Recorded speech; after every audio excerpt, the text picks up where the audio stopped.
Hey, how you doing, everybody? It's Bruce here. Good morning, one and all from around the world. It's nice to see you here. Welcome Everybody. to my It's Bruce here. viewers from Canada, the United States, Europe, um, the Caribbean, South America, Asia, and everywhere else you are. Thank you for being here, my Aussie friends and friends from New Zealand. The best to all of you. Best wishes to all of you around the world today. I hope it's going well for you. Staying healthy, I hope, and staying on top of what's happening in the markets. This is Stock Markets with Bruce, and we're here to talk about the stock market in plain English. Simple as that, nothing fancy. We'll try to break down the complicated crap that you're hearing out there all the time and just trying to bring it down into just a simple way to understand what the heck is going on. Why is this happening to me? That's what we want to know. Thank you all for your continued support of this channel. Those of you who are members, subscribers, viewers, donators, everything. You guys are unbelievable. Thank you all for hanging out with yours truly Monday to Friday, twice a day, 8:30 Eastern time in the morning, 1 hour before we open, and 1 hour before we close at 3 o'clock Eastern time for the last hour of the day, as we try to kind of stay on top of what's happening in the marketplace. Today, we are September the 1st. This is it. We're here at September the 1st, 2021, the last quarter of the year, the last 4 months, I guess, September, October, November, December. And we'll see how this month kind of works out for us. At the moment, the Dow is doing okay. It's up 109 points this morning. In the futures, S&P is up 17 pre-market, and NASDAQ is up 59.5. Crude is up 20 cents a barrel, 68.70. There is just all kinds of speculation going on with market analysts and professionals. The interest rate specialists, the inflation people, the trading people, the manufacturing specialists, the real estate people, the IT folks, the fintech people, the software specialists. I mean, just go every sector of the economy, you name it. They're all wondering what is going on now, what's going to happen now, because the markets are pretty well at all-time record highs between the Dow, the S&P, and NASDAQ. They're just about there. Yesterday we had a down day, like, oh wow, we lost 5 points on the S&P. Oh no. Not an issue. It's incredible how high the markets are. And then it's not incredible how high the markets are, because markets trade basically overall on fundamentals. Sooner or later, it comes down to the fundamentals. But there are always outliers. But markets also trade on future expected fundamentals. And there is the secret sauce to this whole thingy that we're talking about with the market.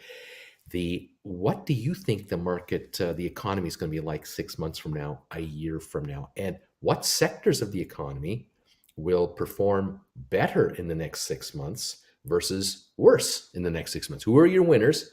Who are your losers? And by how much? And what could upset the apple cart for those predictions?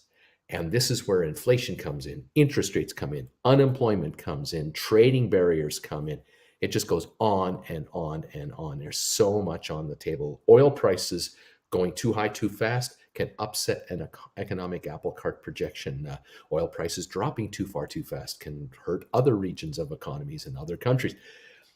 Metals, the price of copper, the price of iron ore, you name it, all of these factors. Taxation, any kind of taxation adjustments that might be discussed could affect economies in certain sectors. And so it is a very complicated scenario we're following here. It's a complicated world. It used to be so much simpler. Or was it? Maybe it wasn't. It was probably just as a complicated a place. The planet was just as complicated when I started in the stock brokerage business in 78, 79.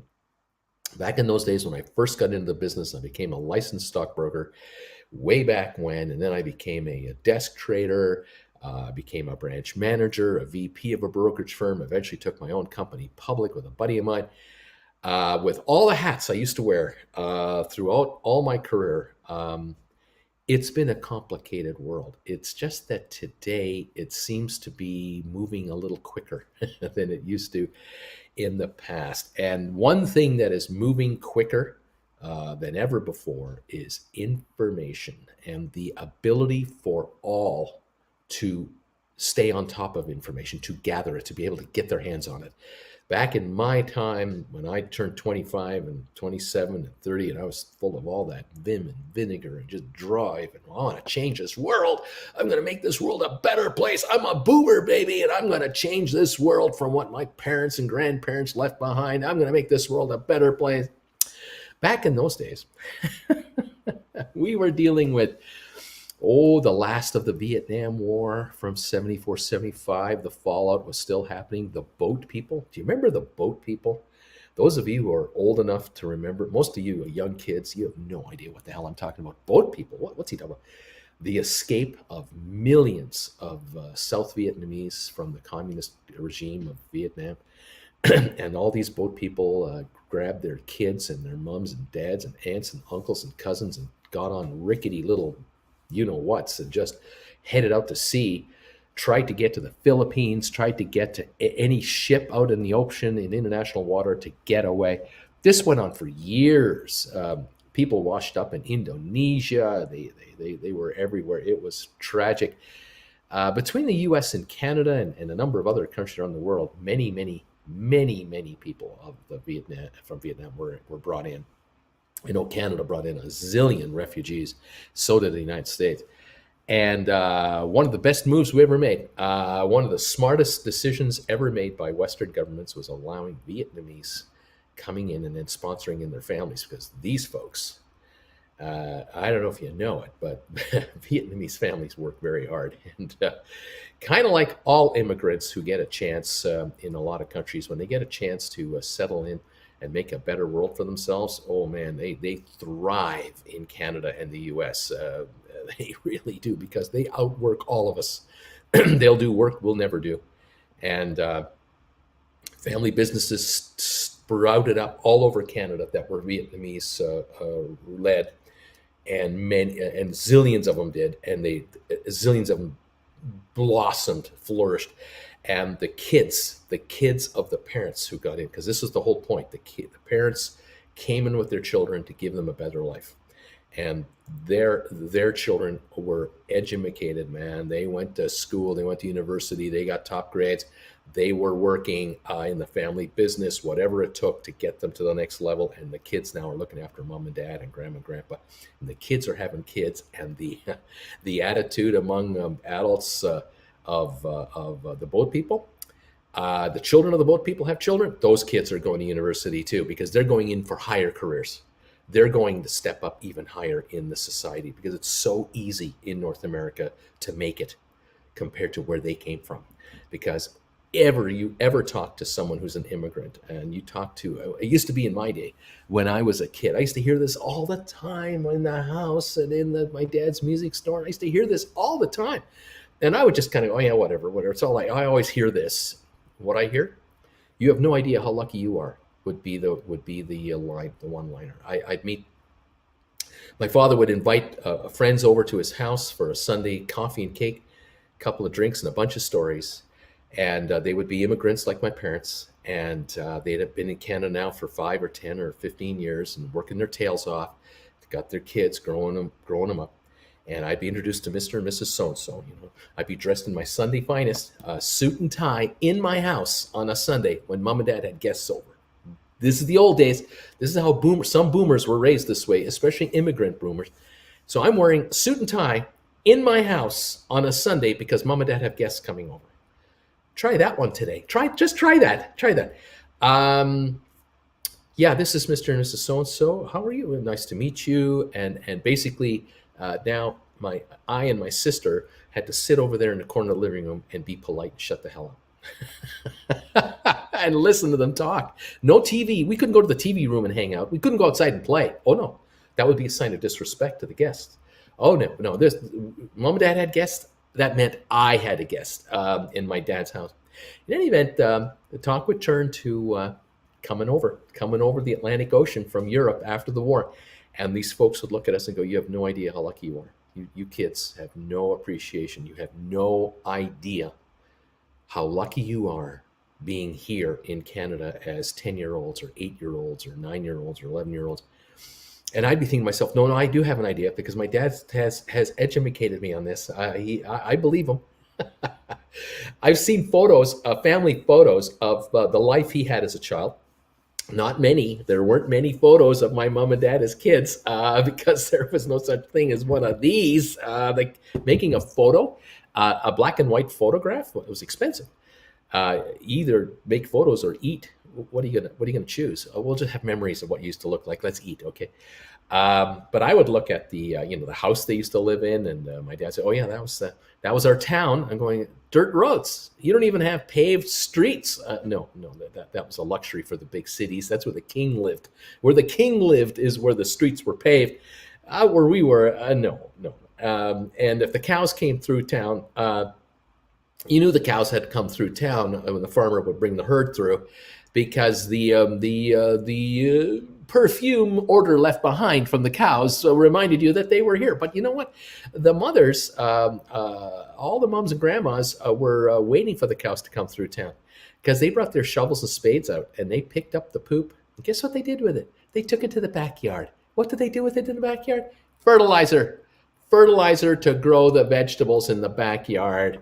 It's an era that just unthinkable. I mean, unthinkable.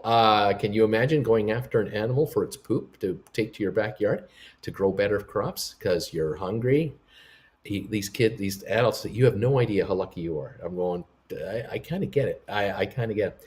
So all through the 50s, 60s, the immigrants from Europe came over after the war. Now the 70s and the 80s, as I was growing up, the Vietnamese boat people were coming out, and millions of them, and they went all over the place. And now, today, here we are, 2021, many thousands of grandparents. They're now grandparents. These boat people are now grandparents, great grandparents. If they've managed to live until their 70s and their 80s, what are they doing? Many are moving back to Vietnam to retire, to go home and pass away. They're going to pass away where they came from, because time has changed things over. Vietnam is now an ally of the USA. It's amazing how it all works out. Fascinating, absolutely fascinating. America won. The Vietnamese War, America won it in one way. The Americans won the Vietnamese War on several fronts, but they lost it on other fronts. We all know why they lost the war. We talk to any veteran about that. But they won the war in the long run in other ways. And one of them is how many folks from that country came over who were loyal to the U.S. all the way, even during the middle of the war, and were loyal to the war, were loyal to America after the war, and would never stay behind in the communist regime. And then added to the economy of the United States and Canada and the UK and Germany and France and Italy, wherever they could get in. They added to the economy. They were not a drain. These folks were not on unemployment. These folks were not unemployed people. They paid more taxes than they ever got given to them to get over here. But you know what? You have to have an open mind about it. You have to make an investment. You have to be willing to invest in people like this as a country, as not as individuals, but as a country as a whole. You have to be willing to invest in mankind. And it's heartbreaking to hear the stories out of Afghanistan. It is a sad story. There's so much heartbreak over there. There are Canadians who were lost there. Many Canadians who were lost. Many Canadians came home badly injured, are still mentally screwed up, and will be for the rest of their lives. Americans too, and other countries. I mean, don't forget, there was a coalition of countries in Afghanistan. This wasn't America's war. No, it wasn't. It was a worldwide effort of at least 30 plus countries, many from the G20. And all of these G20 countries had been scrambling now for weeks to get their people out and get their associates out, their best Afghanis out of there. And unfortunately, the exit was a debacle, complete screw up. And you can blame it all on Biden if you want, but forget that. Who left town first? the president of the country. He got the hell out of there as soon as the city started to fall all around. His army deserted him. They walked away, left the guns behind for the Taliban, and then the president fled the country. As soon as that happened, it was game over. And that shows you just how committed the corrupt leaders of that country were to their country. And unfortunately, America, being a freedom-loving society, and Canada too, and Britain too, we don't put dictators into power necessarily for new country building. We try to get them to decide themselves. The problem is that when you're ruled by the top 5%, the other 95% can't get into the top 5%, and you end up with the bribe game, and you get these guys in the top who are paying off warlords to hold on to certain regions of the country, and as soon as you have run out of money to pay these guys abandon you, and game over, because there's more money in black market activity than being a nation builder. There's more personal gain to just take it for yourself rather than give, and so Afghanistan just fragmented apart. And it became a mess. And the one unifying group of guys that kept fighting the cause were the boys in the running shoes, the soldiers in running shoes with vests on and AK-47s. And these guys just weren't going to stop. They were never going to stop. They were going to keep coming and keep coming. And they were being funded by countries all around Afghanistan, all being funded under the table to take out the Western powers, and sooner or later, the Western powers have said, we're not paying anymore. America was just dropping billions of bucks a week to keep Afghanistan going, with soldiers being paid and all kinds of guys being paid off and everything. Eventually, America said, no more. We're not going to write the checks anymore. As soon as the checks stopped, game over, and Afghanistan folded like a house of cards in 2 weeks, 3 weeks. It's all it took. Same thing can happen to any country that is, run in a crap kind of way. It can even happen to Russia. Russia could, in 2 weeks, collapse itself. Because as soon as Putin runs out of money to pay off all of his buddies, pay off all the bribes, and keep all of his militia buddies in power, and terrorize the population with midnight raids and people's apartment buildings, as soon as he runs out of money to pay these guys look for something better to do. And they're not nation builders. They're looking for a return. They're businessmen. They're looking for a return on capital and investment. They'll get into the black market business, whether it's moving human beings or whether it's moving goods. And so Putin's little world over there is always in trouble because the economy of Russia is the 50th largest in the world. It's a joke. The problem with this guy is he's got fingers on buttons that can cause all kinds of problems. But the good news for Putin is nobody wants to invade his country. Who the hell wants to take over Russia? I don't. Maybe the Chinese do, but even the Chinese are going, we have enough problem. Sooner or later, he'll run out of bribe money, and he'll be gone. And another strong man will try to come in and try to keep the bribes going. We'll see what happens. But yeah, fun times. I'll tell you, people get out of some of these countries and they come into our country and they look at you and they go, you have no idea how lucky you are. You have no clue what it's like in a big part of this planet. You have no idea what it's really like out there. And so welcome to the world today. Welcome to Bruce and his history lesson and trying to educate you on what's going on out there.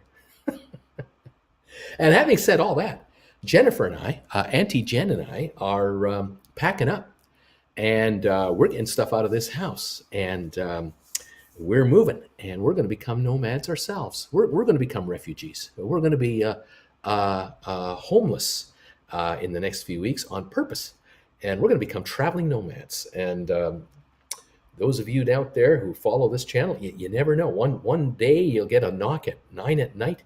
Who's at the door? Well, hey, it's Uncle Bruce and Auntie Jen. We heard that you got an extra bed around here. We're homeless. Can you help us out? You got high-speed internet? I need to broadcast in 6 hours. It's going to be 8:30. It's I got to get ready for my show. We'll see how that works out. We'll see how the ratings go after that. Let me tell you. Oh, am I looking forward to this whole experience? I'll tell you. I'm getting jazzed up. We are up 90 points on the Dow this morning. We are up 15 on S&P. We're up 58 on NASDAQ. We have movement happening. GameStop. Let's talk GameStop, GameStop, GameStop. It's all about GameStop. It's up $5 right now in the pre-market to 223.33, up 509 on 50,000 shares of volume. No volume to get excited about. 50,000, chump change. Up $5. Where have all the short attacks gone? You remember the short attacks we used to have to worry about all the time? We had to fear them. We'd have our stock would go up $15, $20 in one day and then just go down $15 in 3 minutes. And then it would work its way back up and get chopped down another $10, $12 again in 3 minutes. What happened to those? Those are gone. We haven't seen those since March, April, like way back. When is the last time that happened? These shares were $155, $160 3 weeks ago. We're at 223 right now. There has not been a single announcement from the company. Not a single word has been uttered that I'm desperate trying to think about. They registered something, but I don't know if they announced it. They announced the Reno thing about 2 months ago, right? 1 month and a half ago, they announced the Reno fulfillment center. I mean, have they said anything officially in the last 30 days? I don't think so. The shares on about August the 16th were at 163.93. The shares on the 5th of August were 153. We're at 223 right now. So we've had ourselves a $70 gain on GameStop shares in less than a month, in 3 weeks. And what's coming up to make this happen? Earnings report. They're going to come up with their latest quarterly earnings report on Wednesday. That's coming up a week from today. They're going to have a conference call, they say. We'll see what that's all about. Can it be any better than the conference calls they've had? They've had 2 in a row that have just disappointed us to no end, and they have to know this. They have to know that we are upset about how they handle their conference calls. Ryan Cohen has got to know. Now, I'm going to cut him a break. I've been cutting him a break for a while now, but this is it. This is the last one. This time, this conference call had better be better than the last 2 that you guys pulled off. Now, maybe the reason that the conference calls, the last 2 that came out, the annual and the first quarter, they were so crappy was he wasn't in control. Could have been. He did become the chairman of the board and all that, and then he put his CEO in, and he's got his people in. It's now his show. There's nobody at the upper echelon running that company that isn't Ryan Cohen anointed. I mean, it's all approved by Mr. Cohen. So it's on his shoulders that this conference call, this quarterly report, that it's on your shoulders. You can blame it on your CEO, but you put him in there. You're the one who hired this guy. It's kind of like like Jerry Jones, right? You hired the coach, so it's his fault and your fault. Well, we're going to find out now how he's going to handle, how this is going to be handled, the second quarter financials. Will the company come out with additional information over and above the basic numbers itself? Now, the numbers could be phenomenal. They could be spectacular, like Tom Hanks would say in Larry Crown, spectacular. That would be terrific. Bring me numbers where the sales per store are way up. Give me numbers that e-commerce is now a bigger chunk of the big number and it's way up. Show me better margins. Show me, tell us how many stores you've closed in the last 6 months now. What are you down to? What's your game plan? Can you tell us your game plan? Is there a game plan? What's your plan? What's the whole plan? Give us your plan. And like Bill Murray says in Ghostbusters, that's your whole plan. Getter, what's your plan? Talk to me. I want to hear this. I want to know what we're investing in and holding into going forward. I do not want to see a scenario where after this earnings report comes out, the stock goes back to $150 a share. That is unacceptable. That is now going forward an unacceptable situation. That means something is wrong here. Why should the shares go down from 220 or wherever they're going to go to, 230 now, 223 now? Are we going to 240, 250, 280? Are we going to 300? Are we going to 330? Are we going to hype this up? This is going to be hyped to 400. Is this going to be hyped to 500? Is it going to hit 650, 700, 800? What? Talk to me. What? I have no idea, folks. I can't tell you. I can only speculate what's going on, but I can't tell you.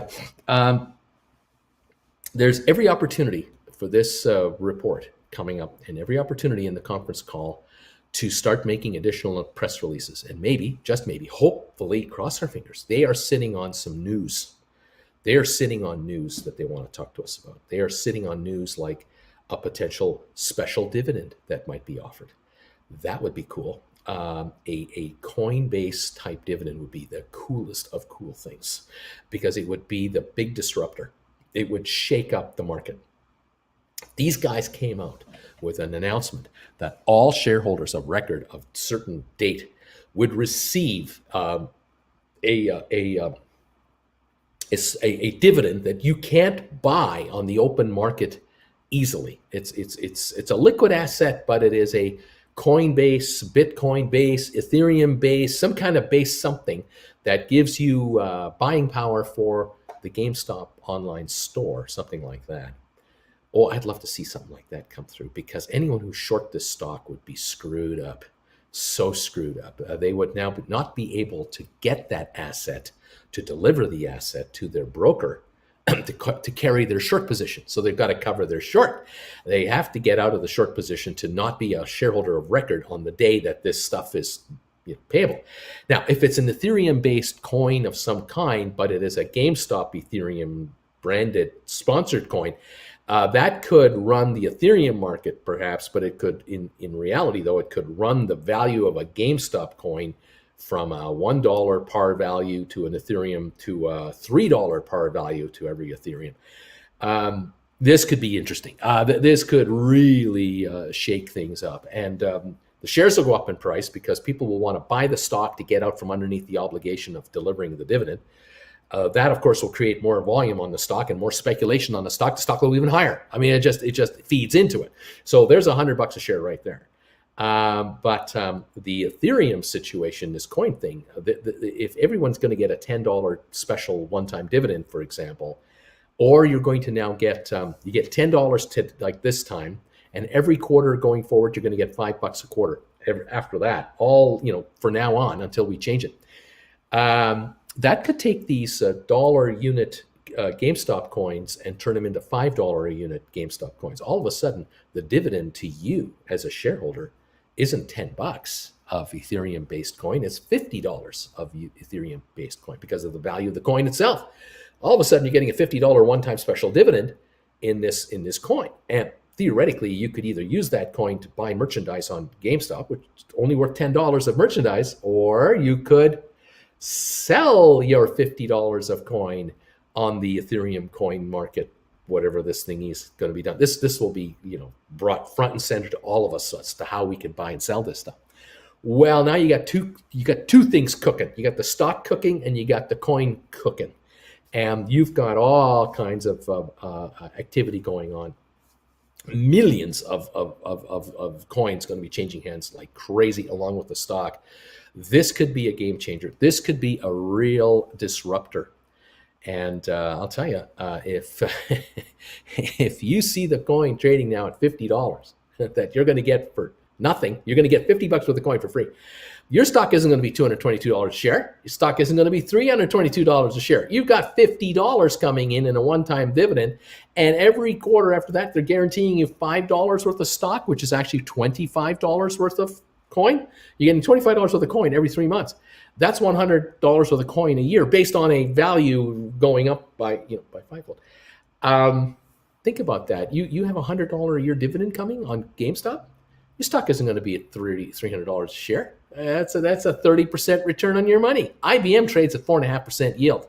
This thing is going to be yielding 33% on coin. It's not going to trade at $300. It's going to trade at $600 to $1,000 a share. Oh boy, if you know, look, think about it. If you buy GameStop today at $350 a share, knowing that you're going to be getting $100 a year of actual dollar value dividends from this coin issuance, it's $100 a year on your $350 investment. Hey, you're at 30% return here. Hello, anybody home? Hello. Yeah, this stock can triple in price, and that's down to a 10% return now. And that's $1,000 a share on the stock. Hello. The shorters, you're short this stuff? Oh, you got a problem. Houston, we got us a great big mega problem. Could this be happening next week? I'm here. I'm wondering. I'm asking. Could this be announced next week? Could this be cooked up here already? Has this been under construction for months behind the scenes? Has Cohen and his team been waiting to gain control of the board of directors and to be able to have these one-on-one private discussions between board members without it leaking out to anybody anywhere else? They've been putting it together now for the last 90 days since they, grabbed all the power. Now they have all the levers. Could it be that this entity is about to unleash an unbelievable announcement that will just blow away everything? AMC shareholders will crap themselves when they hear this, because AMC can't do it. AMC can't do this kind of a thing because AMC owes $5 billion in debt to its bankers. I mean, there's problems, right? Here, these guys, they don't owe anybody any money. They used to not be able to do it. I bet you they couldn't do this 6 months ago. And the reason they couldn't do it 6 months ago, they owed money to a banking consortium of $250 million. They had long-term debt. And in the caveats, all the terms and conditions of having that loan, many terms and conditions had to do with dividend payouts. No dividends can be paid on the stock until we're paid off. These guys were restricted from doing dividend deals. Those restrictions are gone. They paid off the debt 3-4 months ago. Remember? These guys raised $1.9 billion in cash. Remember? In theory, they could issue this quarter. They could announce a special dividend in cash if they wanted to. They could announce a $10 a share cash dividend to all shareholders if they wanted to do it. It would cost them $750 million. There's 75 million shares out there, ballpark 76 million. $760 million it would cost them in cash to hand out a cash dividend. They could do that. Why should they do that? Why would they want to do that? Why don't you just create $760 million of GameStop coin that is based on Ethereum's values, buy into that. Literally, the company would buy Ethereum for $760 million. They'd buy it with company money.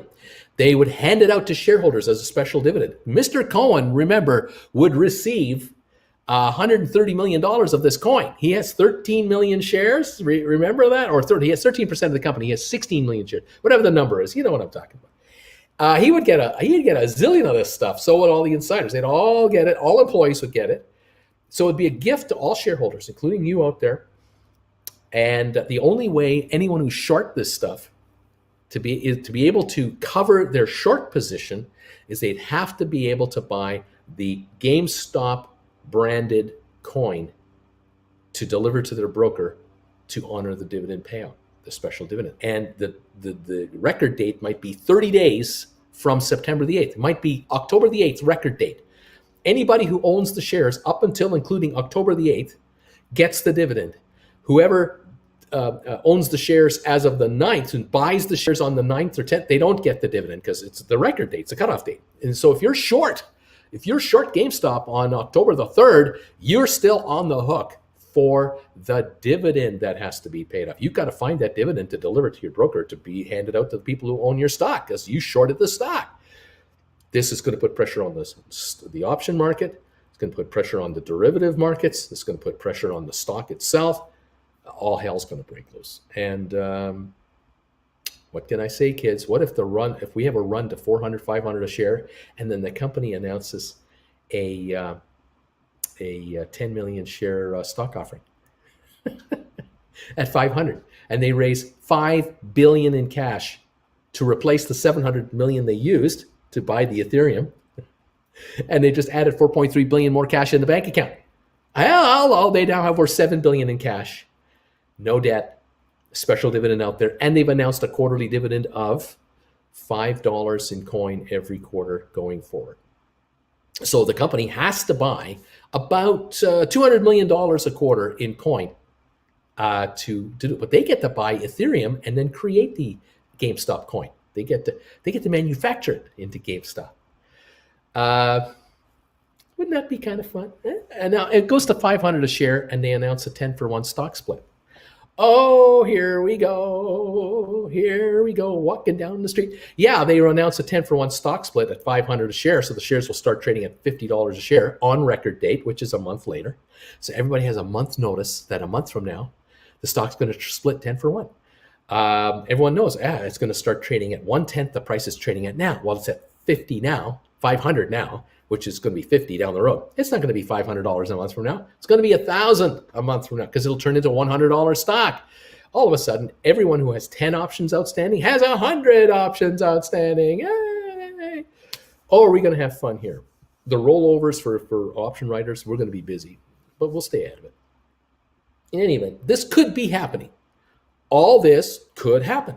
But I talked about this 6 months ago. If any of you were here 6 months ago, you remember me talking about all this stuff. We talked about all the possibilities of catching all kinds of people short on all kinds of derivatives and all kinds of schemes and synthetic shares and naked call writing and on and on. Yeah, we talked about this.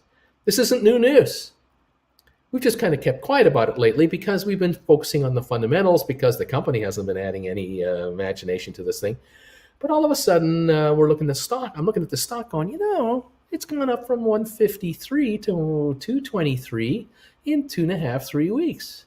Why would a stock go up 20, 40%? It's like, why is it up so much money in such a short period of time without a single peep from the company? Maybe somebody knows something.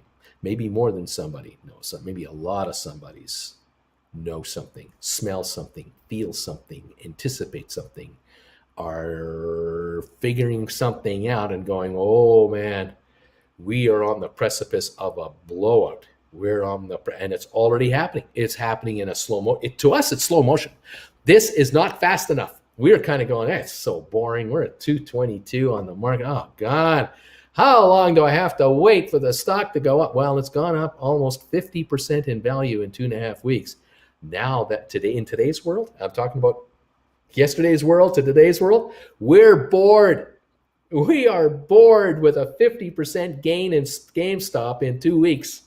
It's not fast enough for us. We want action, baby. We only have 8-second attention spans, okay?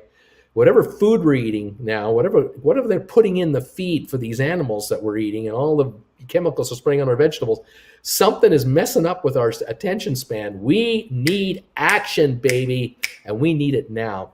And we're all wondering just how high will these shares go today, this week, this month, not next year.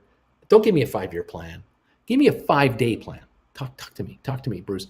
Bruce, can you tell me what to do today so I can retire in 5 days? I'm giving you 5 days, man. Do you know how many 8-second attention spans that is in the next 5? That's a ton. That's plenty of time for you to tell me what to do so I can be retired in the next 5 days. Help me, man. Hurry up with it. Don't be just sitting there in front of these postcards. Get with the program, man. And that's what the game is. Everyone is in a hurry to get to the answer. I need the answer. Can you give me the answer? Well, you buy low, you sell high. You write options when you can and take advantage of the incredible premiums. Thank you very much. You think about writing put contracts. You might want to start looking at writing put contracts on GameStop. Out of the money put contracts. Maybe writing January 180s or 190s where you're committing to buy this stock for $140 a share and you will never buy it, because it's never coming to $140 a share to you. It's never going to get there. So you get paid $40 on a contract upfront to commit to buying this stock for $140 until January that you're never going to buy. What do you get? You get to keep the $40 for every share. $4,000 a contract. How many contracts can you write? Maybe that's the way you do it. Maybe that's how you play this game and you go, yeah, okay, I'm committing to buy the stock. Sure, I'll buy the stock. You want to sell it to me?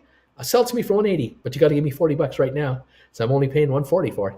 I'm happy to pay $140 for this stuff. If I have to actually buy this stuff at $180 because it's trading at $160, good.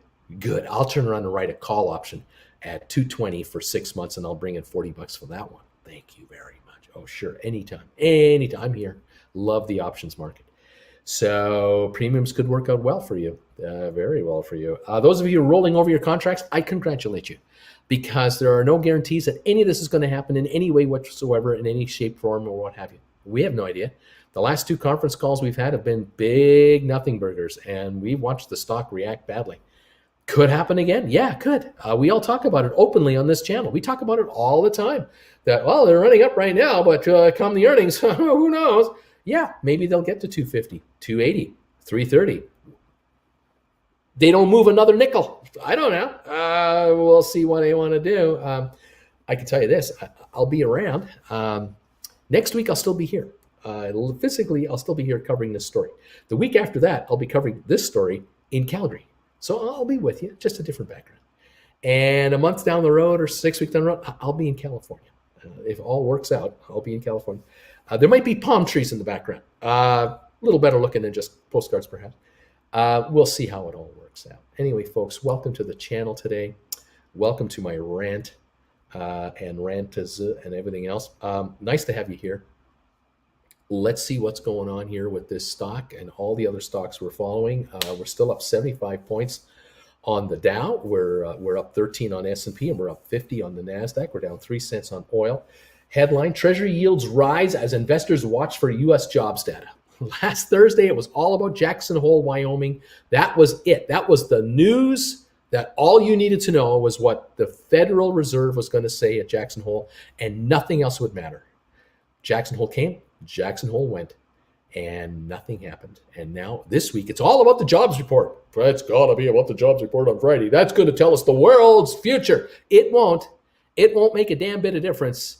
Because I have news for you folks. In case you haven't heard, maybe you don't know this, you're not paying attention to this news, you don't want to pay attention to this news, that might be the real answer here. I don't know if you've realized this, but there are certain areas of the world where you can't get a hospital bed if you catch the virus. Just saying. There are definitely certain places in America where it is becoming a big problem. And I just read headlines about an hour ago, Florida.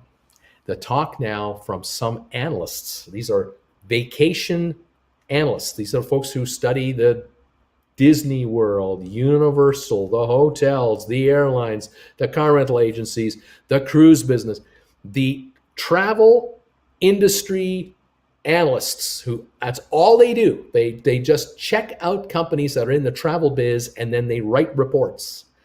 And they're beginning to start to sound the same, one after the other, after the other, after the other. Uh-oh, here he goes again. Yep, Florida's tourism business is in trouble. And the future bookings are way off. They are way down. People vote with their pocketbooks.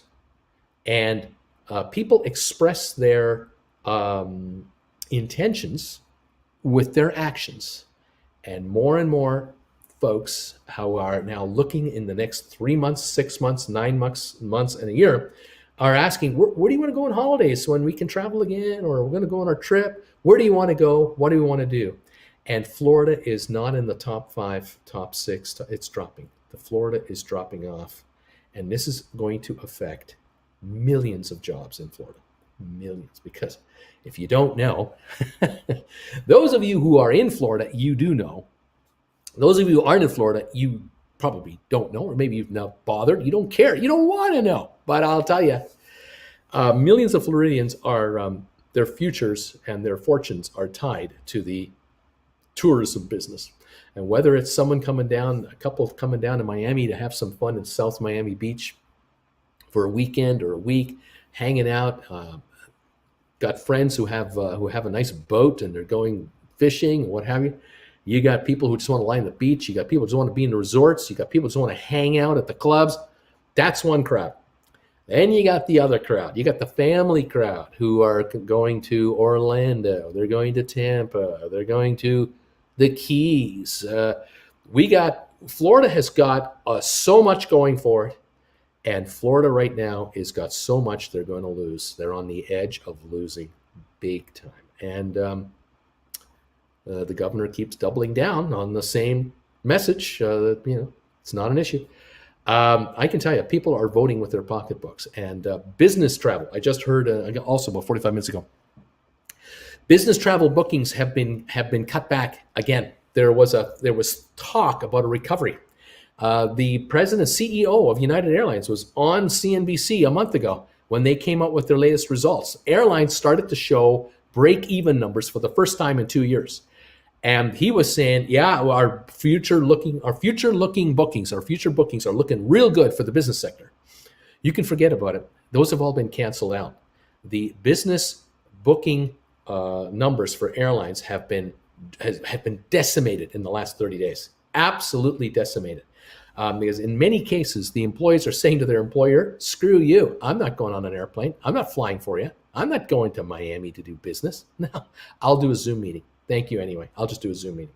New York to Atlanta, New York to LA, LA to Dallas, Dallas to Houston, Dallas to Atlanta. There are executives going, I'm not traveling. I'm not going to travel. My wife will not let me go.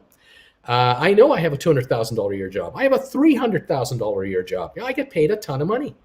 I'm not flying to a conference in wherever. I'm not going. No, I'll do a virtual reality attendance. Thank you very much. I don't need this crap. I'm just not interested in taking the chance. I'm just not interested. Because if I do get ill, I might not be able to get into a hospital. I'm not from there. I'm a visitor from out of state. I'm lower on the totem pole for admission to hospitals. And or the insurance that you've given me, Mr. Employer, doesn't actually cover me for COVID. Or it covers us for COVID, but my personal deductibles have gone way up, or the cost for me to have this insurance has just gone stupid. And we're not going. There are businesses who want to travel, executives that would like to go to worldwide destinations, but their insurance providers are telling them it's $1,000 a month premium increase if you want to go on a trip to wherever, because of the possibility that you might catch a strain of this virus, a variant of the virus. And we're going to need that kind of coverage for you, additional premiums to cover it. And companies are going, oh no, we're not doing it. The executives are no longer going to travel because we as a company can't afford 50 girls to travel every month at $1,000 a month more, just insurance. That's $50,000 a month in insurance. And if one of them does get ill, we have deductibles up the wazoo here. No, we're not doing it. And God forbid, one of them dies. One of them gets really ill and takes months to recover. The other 49 won't travel. One of them passes away on us. No one wants to travel. Now it just shuts us right down. We're not going to take that chance. We have issues, folks. There's all kinds of them. This market is trying to ignore it as best it can. It's trying to get over it. It's trying to get past it. It's trying to get over it to the future. And that's why I said at the very beginning of this entire rant, the stock markets trade on what the investor thinks the world will be like 6 months to a year from now. And right now, the Dow is up 51 points. It was up 100 when I started today. It's up 51 now. We are going live and trading in 12 minutes. The markets are at all-time highs right now. But in the last 2 weeks, we've only gained a little bit more. We haven't had 500-point days up and again and again and again. We're not getting those kinds of up days. We're getting up 15 points, up 7 points. Yesterday, we were down 5. We're topping out. And at the moment, the world is going, we're not sure what is going to happen. We're not sure. We're hopeful, and we think this could be, but we're not sure, and no one can guarantee it. And this is why there's all of this pent-up frustration and worry.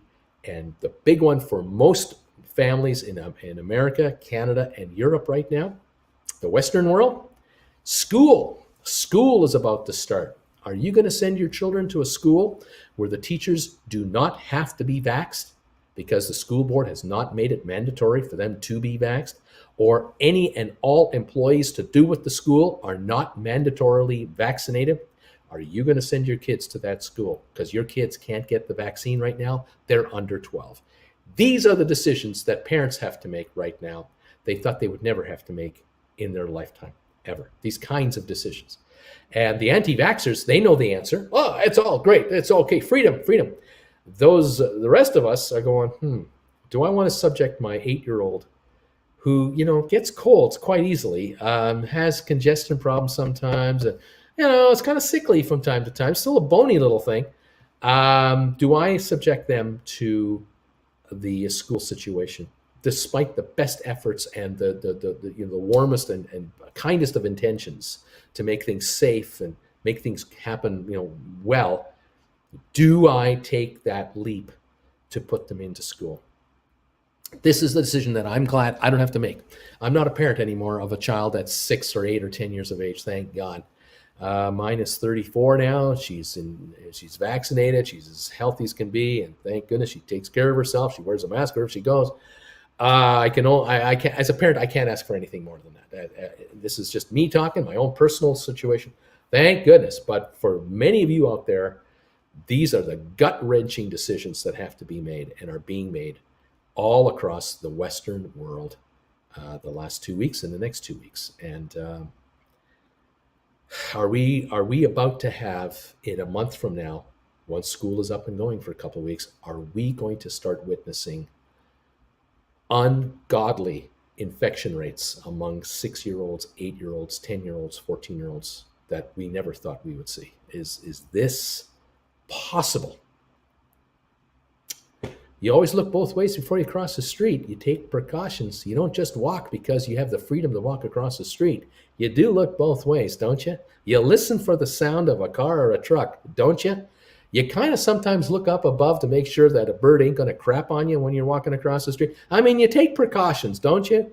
Now we have this, the variants and the viruses, and we're now witnessing children becoming ill with this thing. Do you want to put your child in harm's way? Possibly. Do you believe it? Do you not believe it? What are you going to do? Oh my God. I can imagine that in some instances in the Western world, across the planet, there have got to be a bunch of parents who are under unbearable pressure from groups and organizations and tight-knit communities to either get them in there or not get them in there. If you don't put them in there, you're against us as a group or a society or whatever it would be. The pressures have got to be just relentless. I really feel for people who are in this no-win situation. No win. There's no win. The only win is, does your child get sick or not, and under what terms and conditions, and how does this work out? Folks, I'm only telling you in plain English what's going on out there. If this is a variant, if in a month from now we see variant cases skyrocket throughout Europe, North America, and Asia, because kids have gone back to school and we see the case counts go nuts among that group, this stock market will take a dump like you cannot imagine. This market will take a dump because the confidence factor will be shaken among many, many people. It'll be a real shock to the system if our children start to get infected in a bad way. I'm just telling you what could happen. I'm not saying it will happen, but you got to know. You got to know that there's possibilities out there. And if the markets could be shaky, I'll be talking to you about contracts, option contracts against the market to protect against the downside. But right now, we're getting ready to open up for today. We're getting ready for next week when GameStop will talk, question mark. They will reveal, question mark, their plans. Are they going to tell us about business opportunities? Are they talking to us about a dividend thing? What is on your mind? Is there anything you're going to tell us? Or are you guys going to shut the hell up and keep us guessing for another bloody month, 3 months, another 3 months? Are we going to see the stock take a dump because you won't talk? I don't know. That's why I'm here. If I knew, I wouldn't be here. If I knew these answers, I would be so rich already, having bet with you or against you out there. I'd be a multi-billionaire, and you wouldn't even know who I am because I'd have people who would represent me. I can afford to hire people to represent me, so I don't have to be noticed. No photos of me exist. I'm gone somewhere. You don't know where I am. Who knows? Anyway, we'll see what happens here. We're going to be open in 6 minutes. Thank you, all of you, for joining me today. Thank you for all of you who have come on to this channel and become sponsor members of this channel. You are the backbone of this channel. I cannot thank the members enough. I thank them every day. Some of you are bored because I do this. You're upset with me because I do it. I don't care. I want to say thank you to my members who are members of this channel. I don't know if any other YouTubers thank their members as much as I do, but I know who butters my bread. And Jennifer and I know without memberships, this channel would be an absolute shadow of itself. And I thank you all so much for backing me up and making these commitments, these monthly commitments to these membership costs. It keeps us on the air, and we love you for it so, so much. Those of you who are subscribers to the channel, thank you. If you've decided to subscribe to TW or to Stock Markets with Bruce and TWB, my other channel, I love you for that too. Please consider hitting that little bell icon so you get alerts every time I make a new video or go live. Those who are here casually, you're always welcome here, of course. We love having you. The chat is now members only because membership has its privileges. If you have a question about the stock market, let me know as a member. Fire away. I'll do the best I can to answer it for you. And thank you all so much for being here. It's great to have you here. We're about 5 minutes away now from opening this market up. We're at 223.90 on GameStop. 566 gain right now on the market. I don't know if we go straight up from here, if we stay here, we open down. I have no idea. We'll see what's going on. The volume was only 69,000 shares. We got a nothing burger on volume. That's good and bad. It's good because the stock is up 550 on no volume.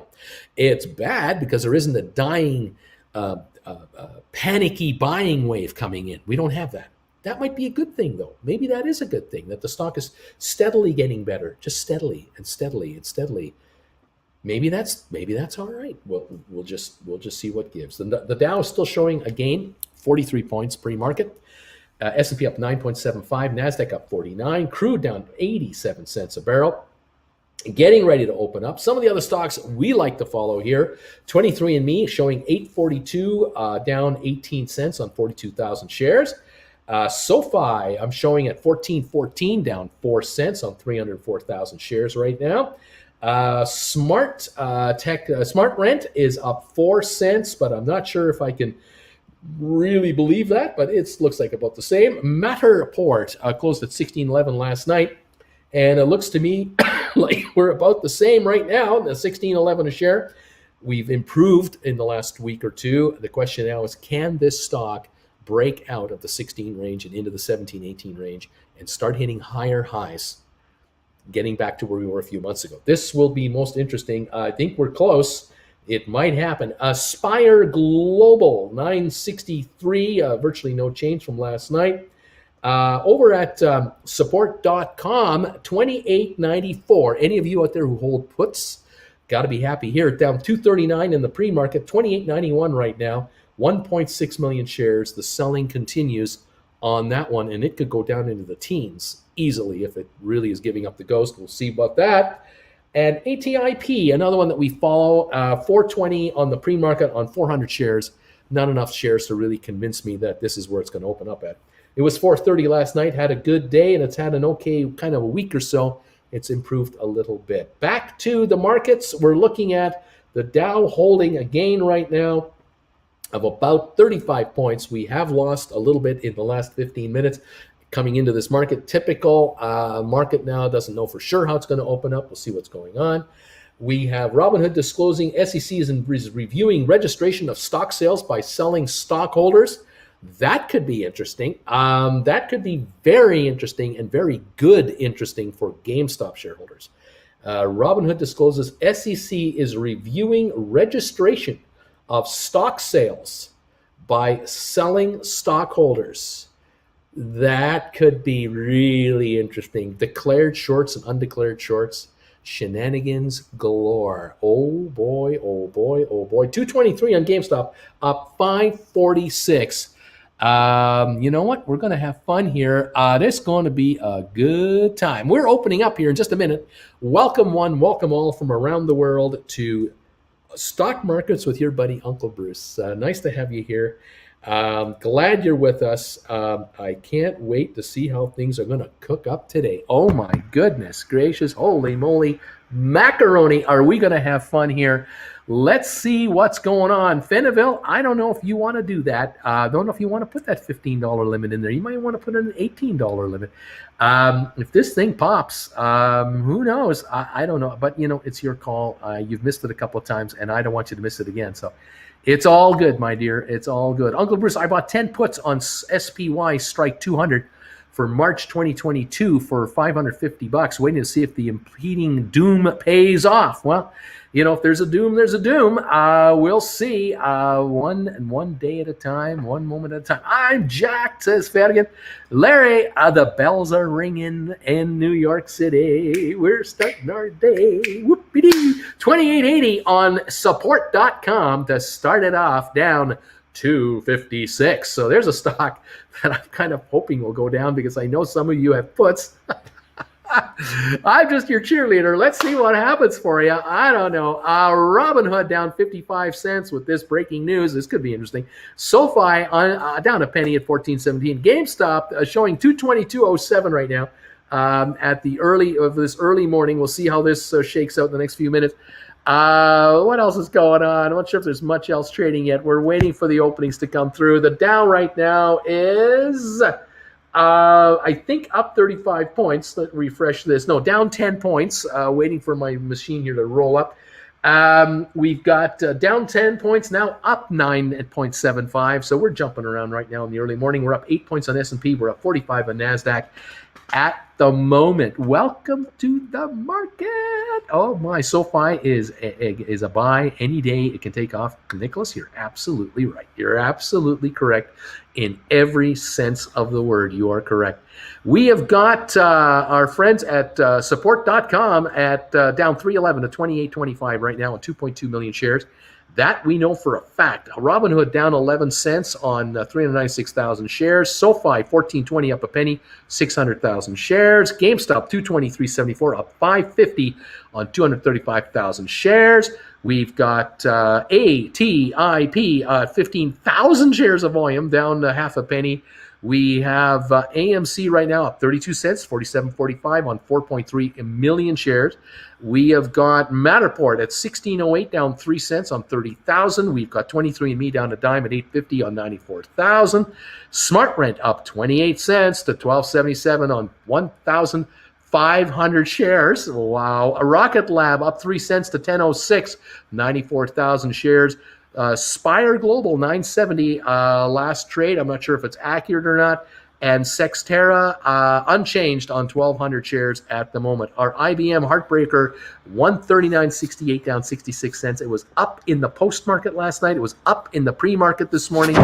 Earlier on, right now, down 67 cents to break our hearts yet again at 139.67. IBM, what are you doing? It should be 150.60. It's sitting at 139er. Crazy. Microsoft up $1.89. Apple up $2.18. Tesla down $3.82. Bed Bath & Beyond down 66. BlackBerry up 20 cents. Royal Caribbean holding a gain of 31 cents. It's not going to last. Amazon up $31. Facebook up 85 cents. Google up $12.60. JP Morgan down 37 cents. Cisco down a dime at 58.92. Goldman Sachs down a buck at 4.12. That is a $700 stock next year, sitting at 4.12. Buy in the money calls, deep in the money calls for 6 months out, 8 months out, and become an option writer, a poor man option call writer on Goldman. Make money on both ends of the deal. You're welcome. Oh my goodness. Thank you for joining me. Thank you for becoming members of this channel. I've got some new members here. This is getting cool. FX is here. Nice to see you. And also Greg D. Nice to have you. If you're renewing, thank you. If you're new, thank you. Thank you. This is fabulous. Welcome, guys. Everyone will welcome you. And as always, it's fantastic. You're part of a great community here. Let's see what happens. 220 on GameStop now, up $2.52. How is it going to work out? I don't know. This is something. This story on Robinhood with the SEC investigating share registration. This could be something. This could really be something. Could be revealing, and it might perhaps curtail some of the shenanigans that maybe we've seen in the past. I no guarantee. I'm just kind of throwing it out there going, do you think maybe possibly that this could happen? Oh boy, let's see what happens. 2-point gain on the Dow, 7.5 on S&P, 69-point gain on NASDAQ right now. Welcome to Wednesday, September the 1st, 2021. Oh my gosh, what a day we're going to have today, I think. It's going to be fun. Let's see what's going on. Man, oh man, oh man. What else is going on here? All kinds of people saying hello and what's going on. A lot of people answering people's questions. This is great. It's part of the community here. I love this. Glad to see it, and I welcome you all to the show this morning. Robinhood holding a 28-cent gain. We got support down 252 now to 28.84. See how that works out. SoFi has turned positive to 14.23, up a nickel. GameStop still holding a gain of 287 at 221.11.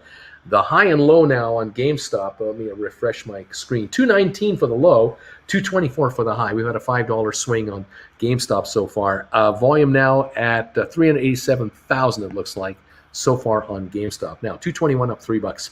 ATIP up a penny, 431. AMC down 19 cents to 46.94. Matterport down 7 to 16.04. 23andMe down to nickel, 8.55. SmartRent up a dime, 12.59. Rocket Lab up 3 to 10.06. Spire down 2 to 9.61. Sextera unchanged, 8.86. IBM breaking our hearts, down 38 cents a share right now. All right. Welcome welcome all to the opening of our market. Oh man, I have 2 AMC covered calls beforehand up, debating on whether I should, and I don't know what the rest of that comment is. We're always wondering what we should do. Let's see. Yeah, we're trying to help each other make money. I love it. What do you think about Zoom? I'm not a fan of the stock. I've never recommended it. I've never been against it. I've never been for it. I've been neutral on it. It's traded at wild numbers, so I don't have any thoughts on it in that sense. I know that the way the business is going right now and the way the virus is spreading right now and the variants, Zoom could have yet another coming. It could have another very strong year again of performance, because I kind of get the impression that that in the last 3 months the shares were, that everyone thought, well, it's over. Zoom isn't going to do much now because everything's going to be back to normal real soon. People are going to travel. We're getting vaccinated. The virus will disappear. Lo and behold, it didn't disappear, and now we have this our next little problem, variants. And our children might be exposed to it because now that's a problem. So Zoom might be back in. It might be very much back in from the school side of things, from education, university, colleges, business for sure. So I'll tell you, Zoom might have itself another renaissance here, another real run, and who knows? But I don't have an opinion on the stock. I can't tell you. Should buy it, should sell it, what you should do. I can't give you that. All right. Let's see. Oh, here we go. Here we go. Let me double check my comments. All righty. Let's see. Thanks for the warm welcome, says Greg D. First time caller, long time listener. I understand Uncle Bruce doesn't veer from his main stocks, but wanted to ask about Lightning E Motors and get his thoughts. I don't know anything about them. Don't know who they are. What's the symbol? I'm totally out of it. I have 2 AMC covered calls before the run up, debating on whether I should try to roll or sell 2 puts to cover if I get assigned. Okay. Well, rolling over is always a good idea. Rolling over is always a good idea. If you can roll up to a higher strike price out of the money, and you can also, with additional time added, bring in just as much money as the cost of the contracts, or you can even get more money in. I would use that strategy as an idea. Michael, IBM is performing perfectly for my covered calls. You see, that's true. You wrote covered calls. Someone else wrote them with you. And you guys were lamenting the fact that it went up yesterday. Now it's down a little bit. You're happy. There you go. I see what you mean. All right, let's see. Oh, sorry, that first comment I sent you, Bruce, I hit the send accidentally. I figured. Should I roll over at GameStop 180 strike price expiring the 1st of October to January 22 at a strike of 240? Now that could be a good idea. That could be a good idea. But look at the GameStop right now, up $10 a share at $228. Fenville, how you doing? How you doing, Fenville? Wow, what a run.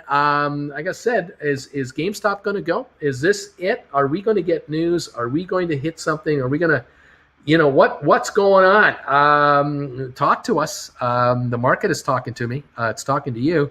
We're up $10 a share, but a rollover could be in the cards. You might want to look even at 250s now. Keep your eyes open on that. All right, Fanville, John Van, 97%. Splair, I love Zoom before the pandemic. Now it's expensive. That's right. That's true. Stock is not cheap. I will admit to that. All right, let's see what's up. My 360 call is up 337%. Laughing out loud. Let's see. Where are we at on that? We're at GameStop at up 1079 to 229. SoFi 1422 up a nickel. Rock and roll. Let's see. Continuing on here. John Van 225. Yeah, you caught it. I'm a little behind you. 226, 226. Gosh darn it. It hit 15 before I could get it changed. Fenville, you're out. Take the money and run and say thank you very much. Let's move on to the next one. Oh my goodness, so much fun. GameStop is running. Run, Forrest, run. It's running. Oh my goodness. GameStop. What is it going to do today? 228.72. The high of the day, 230 already. Oh, wow, we're having fun here today, aren't we? Let's see what's going on. It's IBM lamenting Bruce. I'm always that person. Oh, gosh. Let's see. Where am I on my comments here? Here we go. Okay, I'm trying to catch up to you guys. I can't do it. Let's see. Why, IBM? Why? 228.81. We're at 230.26, up $12 on GameStop right now. It's going higher. You remember, Bruce, I said last week it was going to 300. Let's see. Remember? Oh, man. Let's see. I thank DeSantis for not closing my business. I worked there in the winter months. If he had shut us down, I wouldn't be able to afford my losses on all these SPACs. Well, we'll see how it goes. 231 on GameStop. Unreal. The volume on GameStop now. 954,000 shares at the moment. Wow, what a morning here. Getting interesting. Let's see here. Let's go. Fenville, thank you, Uncle B. She says, I flinched and it hit 15 limit before I could change. Still 100% gain, though. Beautifully done. And thank you so much for your support of this YouTuber. You are wonderful, and you keep up the good work. You're doing just fine. Winners cash checks. And today you're a winner. It's as simple as that. And that's the end of the story. You're good. You're always good. John Van, thumbs ups. Way to go. Let's go, baby. Diamonds. 230, says John. Yep, 228.96. We hit 230. We're now at 229. It's rolling. Can't stop. Won't stop the GameStop. There you go. Oh, my. What are you doing to me, GameStop? What are you doing to me? Oh, my gosh.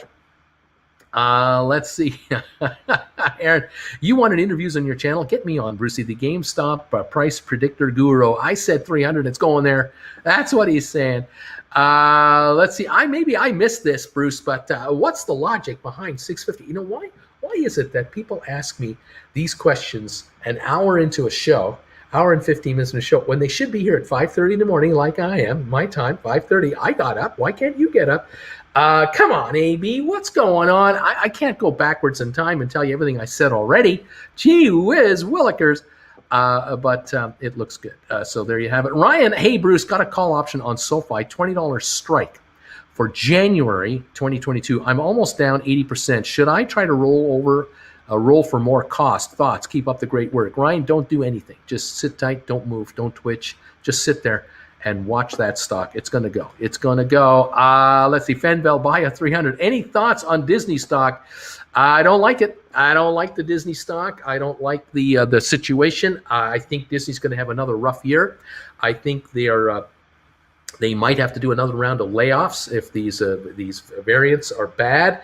If travel doesn't open up between the U.S. and Europe, their numbers aren't going to be there. There's issues. I'm not a fan. Uncle Bruce, when the new board staff entered in GameStop a few months ago, what price did most of them get in at? Because they get bonus compensation only above a stock price, right? Yeah, and I'm trying to remember what did they get in at? That was a while? Was it in the 200s? It was around here, somewhere around here. They're motivated. They are motivated. So yeah, I'll see how that works out. Yeah, winners cash checks. That's what I've been doing wrong. See? Yeah, you got bounce checks instead of cash and good ones. Making me money, says Amber. There you go. 226.91 at the moment. We're jumping around on GameStop. What a deal. What a deal. Let's see here. What else? I wish there were people talking about other stock. It's all fine. It's all fine. We're rocking and rolling. What can I say? It's all good, everybody. We've got 14.17 on SoFi down a penny. Robinhood down 16 cents. We're at 27.26 on support.com. The Dow went down. It's down 11 points right now. S&P is up 6.6. NASDAQ up 81. Oil $1.33 to the downside. We have GameStop 227.40 mounting another surge, up 9.16. ATIP down 5 cents. AMC down 19. Matterport down 18. ME down 5 cents. Smart Rent down 11. Rocket Lab up 12 cents. Spire down a penny. Cyxtera unchanged. IBM, the heartbreaker, down 62 cents at the moment. So we're getting a few waves of buying and selling back and forth, but GameStop is the star. By far, it's the star today. 227.28 right now on GameStop. Their headline: Apple working to add blood pressure monitor and fertility planning features to the watch, to the Apple Watch. Unbelievable. Amazing technology coming through here. They're talking about some kind of ID thing as well. All kinds of stuff being talked about there. We've at 226 on GameStop. It's the only stock in the green in almost my entire list of stocks that I like to watch. Rocket Lab is up 12 cents and GameStop is up 8.65. Everything else is in the red. It's an amazing opening. How it goes, it's just incredible how this market trades. It really, really is. All righty. Aaron, I don't think so. I don't think that there's going to be any guarantees there. Sorry, I can't help you there. I'm going to be packing, so you know. Oh man, let's see. Let's go. Disney near 5-year high? I don't think so. I don't believe that's true. Disney is sitting at what's it doing here? It's so down on my list. I mean, it's way down here. It's 182 a share. You know, the high of the year was 203 for the last 52 weeks. This stock isn't doing anything. Sure, you know, over the decades, it's still up there, but I wouldn't be touching Disney right now. It's just barely turned profitable last quarter. I think going forward, they're going to lose money. They're going to lose money again. They're not going to be profitable the rest of the year. Just my hunch. I think the numbers are going to be disappointing. The gate receipts at Disney World and Disneyland in LA, Euro Disney. Others, I think, with the variants, not good for Disney. Sure, they're firing on cylinders on their home TV market and all that. Their digital side, yeah, okay. It's not going to make up for losses. They're going to have big losses elsewhere. Just my thought. Okay, what else is going on? Let's go. What else is happening? Can you tell me anything about ATIP? Nope, I can't. Until they talk, I can't tell you anything new. Waiting for a new CEO to be announced. That's all I know. GameStop apparently is traded 1.1 million, 1.3 now, and that's in 28 minutes. Very good, or 18 minutes. Very good start to the day. 224.94 up 670. A lot of speculation on what's going to happen between now and next week when the earnings come out. We're going to see. Okay, let's go. What else is happening here? Let's go. There's still, let me pick it up again. I don't know what this comment means. Let's go.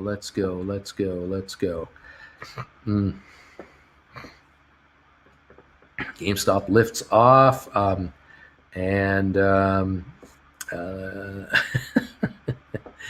John Van Vendeville, way to go, way to go. 224.60 right now on our GameStop. And there we have it. That's our morning pop, just like the old days. That's where we're at right here. And we'll see what it wants to give us. Very interesting morning this morning on the GameStop shares, reaching a high of 231.43 so far. Right now, 225.20 on that stock, GameStop. The Dow down 18, low of the day right now. S&P up 8.5, NASDAQ up 91. That's where we've got the market going so far. Early this morning to get things started. Uncle Bruce, once I rolled GameStop into January 22 at 250, can I roll into a more recent date of the stock fall? Yes, of course. That is the point. You want to roll into a 250, taking a nice fat premium if you can. The shares back off $15, $20 to the 200 range in the next week or so, or say next week they reach 185. You'll buy these back for way less than you sold them for. Now you can take a look at writing closer in contracts. Exactly. You're always writing. You're taking advantage of the swings. So sure, sell these calls for a nice premium, buy them back at half their price, and now look at writing your next one that has 2-3 week depreciation like this. Yes, this is the game. It never stops. Fascinating, fascinating, fascinating. All right. Let's see. Other comments. Nothing much else. We don't want to go into politics, so we're going to stay on top of what's happening here. 27.98 on support, down 3.38 a share. Low of the day, 27.01. High of the day, 29.17. So that one's coming off. Definitely coming off. Robinhood holding a gain of 34 cents. SoFi down a penny. GameStop 223.70. Cheers to all of you around the world. Joining Bruce here on Stock Markets with Bruce. Nice to have you around. Let's see. Starting to get it now. Thanks, Uncle B. I'm starting to get it now. All right. Let's see. People are watching a stock that I have no idea what it is. BBIG. I don't know. I don't know anything about them. Don't know what to tell you. If I don't know it, I can't help you there. It is up $3 at $11.19. Vinco Ventures is the name of the outfit, and it's a consumer products and digital marketing company. I don't even know what they do. Full service content monetization company that focuses on brand specific messaging and by leveraging internal assets, long-term strategic partners. I still don't know what they do. I try to read these, about these explanations of what they are, and then I still don't know what they do. It's a meme stock, low of $1, high of $10 for the range. 60 million outstanding, not a lot of stock. 11.6 million shorted, very high number of shorts. It's a meme stock, and I have no idea how long, what, where, and when it'll do what it's doing. I've got nothing. What can I tell you? It is doing what it is doing. It's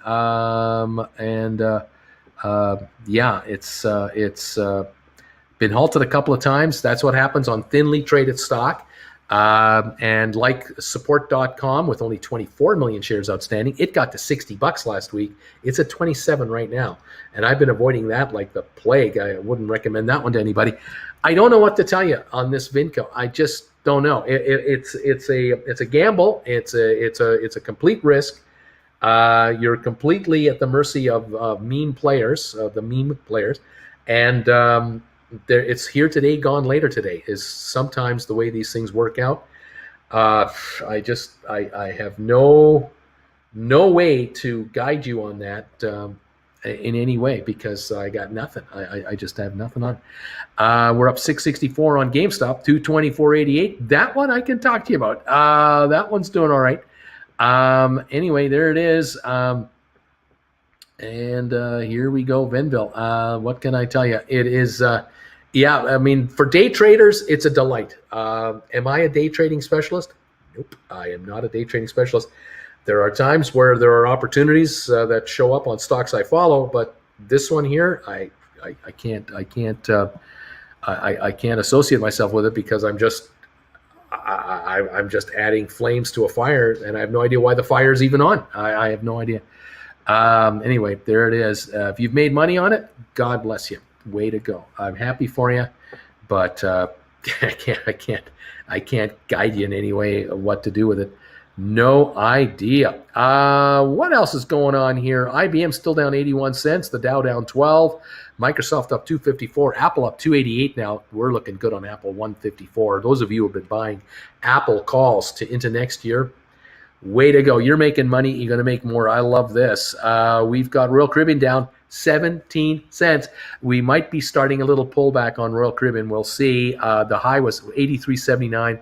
We're at 82.59, down $1.20 on Royal Caribbean.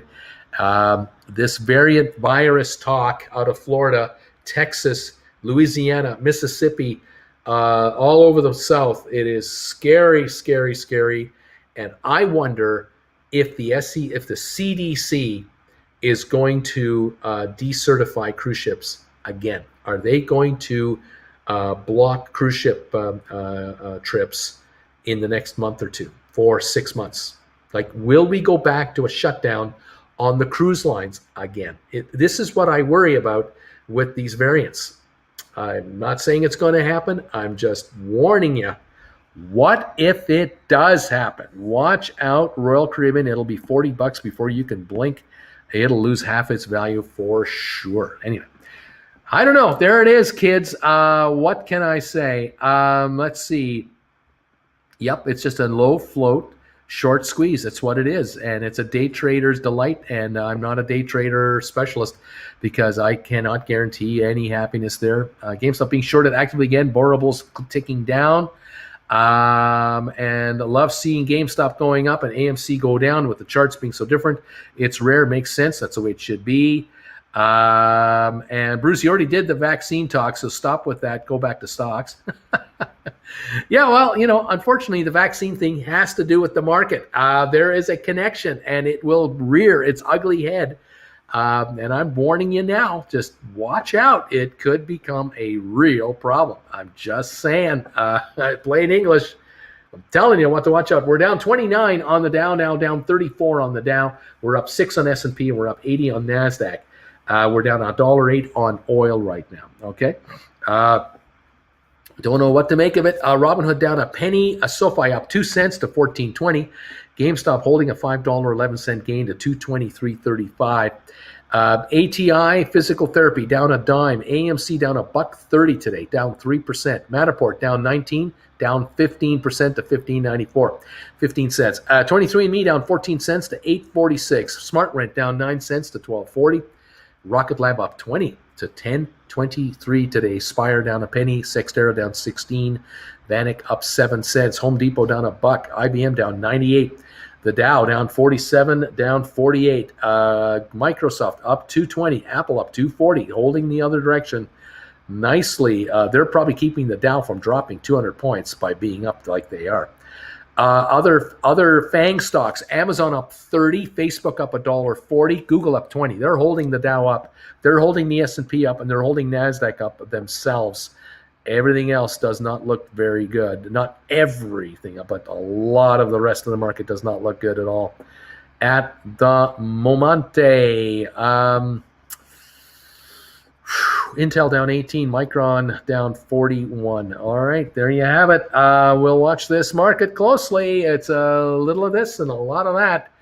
I don't know what's going on here. I scooped up some more SoFi $12.50 calls for September 17 for $1.77. SoFi 12.5s, $1.60 in the money. That is a cheap contract. Really well done. Yeah, that's a good move. This SoFi pops to $16. You're laughing. Oh gosh, are you laughing here? Good move, Delwyn. That is a really good buy. John Van, laugh a lot. You mean ME? Cloaked, people are smiling. ME right now is sitting at 8.43, down 17 cents. Matterport 15.93, down 18. AMC down $1.26 now. ATIP down 9.5. GameStop still holding a $5 gain. SoFi down 2. Robinhood down 13. And support.com 27.26, coming lower and lower and lower. Okay. Hey, Uncle B, I wrote GameStop September 17, 180 calls, waiting for next week's earnings. If the stock tanks, I'll buy them back. If it pops, I'll try to roll over at a peak to January 22. What are your thoughts? Well, nephew, that's an idea, but I would say you might be better off doing a rollover now with 240s and 250s going out to October's or December's. The reason I say is, the reason I'm saying it is if you can get a fat premium on a high-priced contract that's out of the money now, if the shares, even if the shares rise to 240, 250, these contracts will kind of stay where they are. They're not going to go much higher. But it's possible on profit taking that is the shares may reach back to the 200 level, maybe 195. These 250s that you're writing will crap out. They will lose half their value, maybe more, in like 2 weeks, and you could score some serious coin. The strategy you're using now is you're hoping the stock will drop towards your covered call price of 180, that you can bail out with a break even. You're not going to make any money because your stock's going to go down in value. Your contract will come back to what you sold it for. If you buy it back and rewrite, just do a rollover to a higher priced call with a higher exercise price further out, then buy it back at half that price, you win. You get a win, because once you take that contract back at half the price, you lock in that nice little gain, and now you can write short-term options again. So that might be the way you want to play this. Let's see here. Fenville agrees. Rocket Lab earnings also coming out next week. Let's see. After earnings, it's too late to make this move. It could be too late to make this move. Alrighty, Oscar, way to go, making money. I'm happy for you. SoFi, September 12.50 trade, 177 is just the price. You didn't get it cheaper. Also, Charter definitely won't even get news by September 17. But nonetheless, you've got them cheap. You get a little pop, a $1 pop, 150 pop, you got a gain. But I agree, it is close. It is close, and that's something you got to be happy about, careful about. Benville, Oscar, we're happy for you. Happy, Pappy. I bought 5 calls on ME back in March, expiring October 15th. They cost me $7.26, and they're now valued at about $58. Should I take the $58 or just hang on and hope? Same situation with ATIP.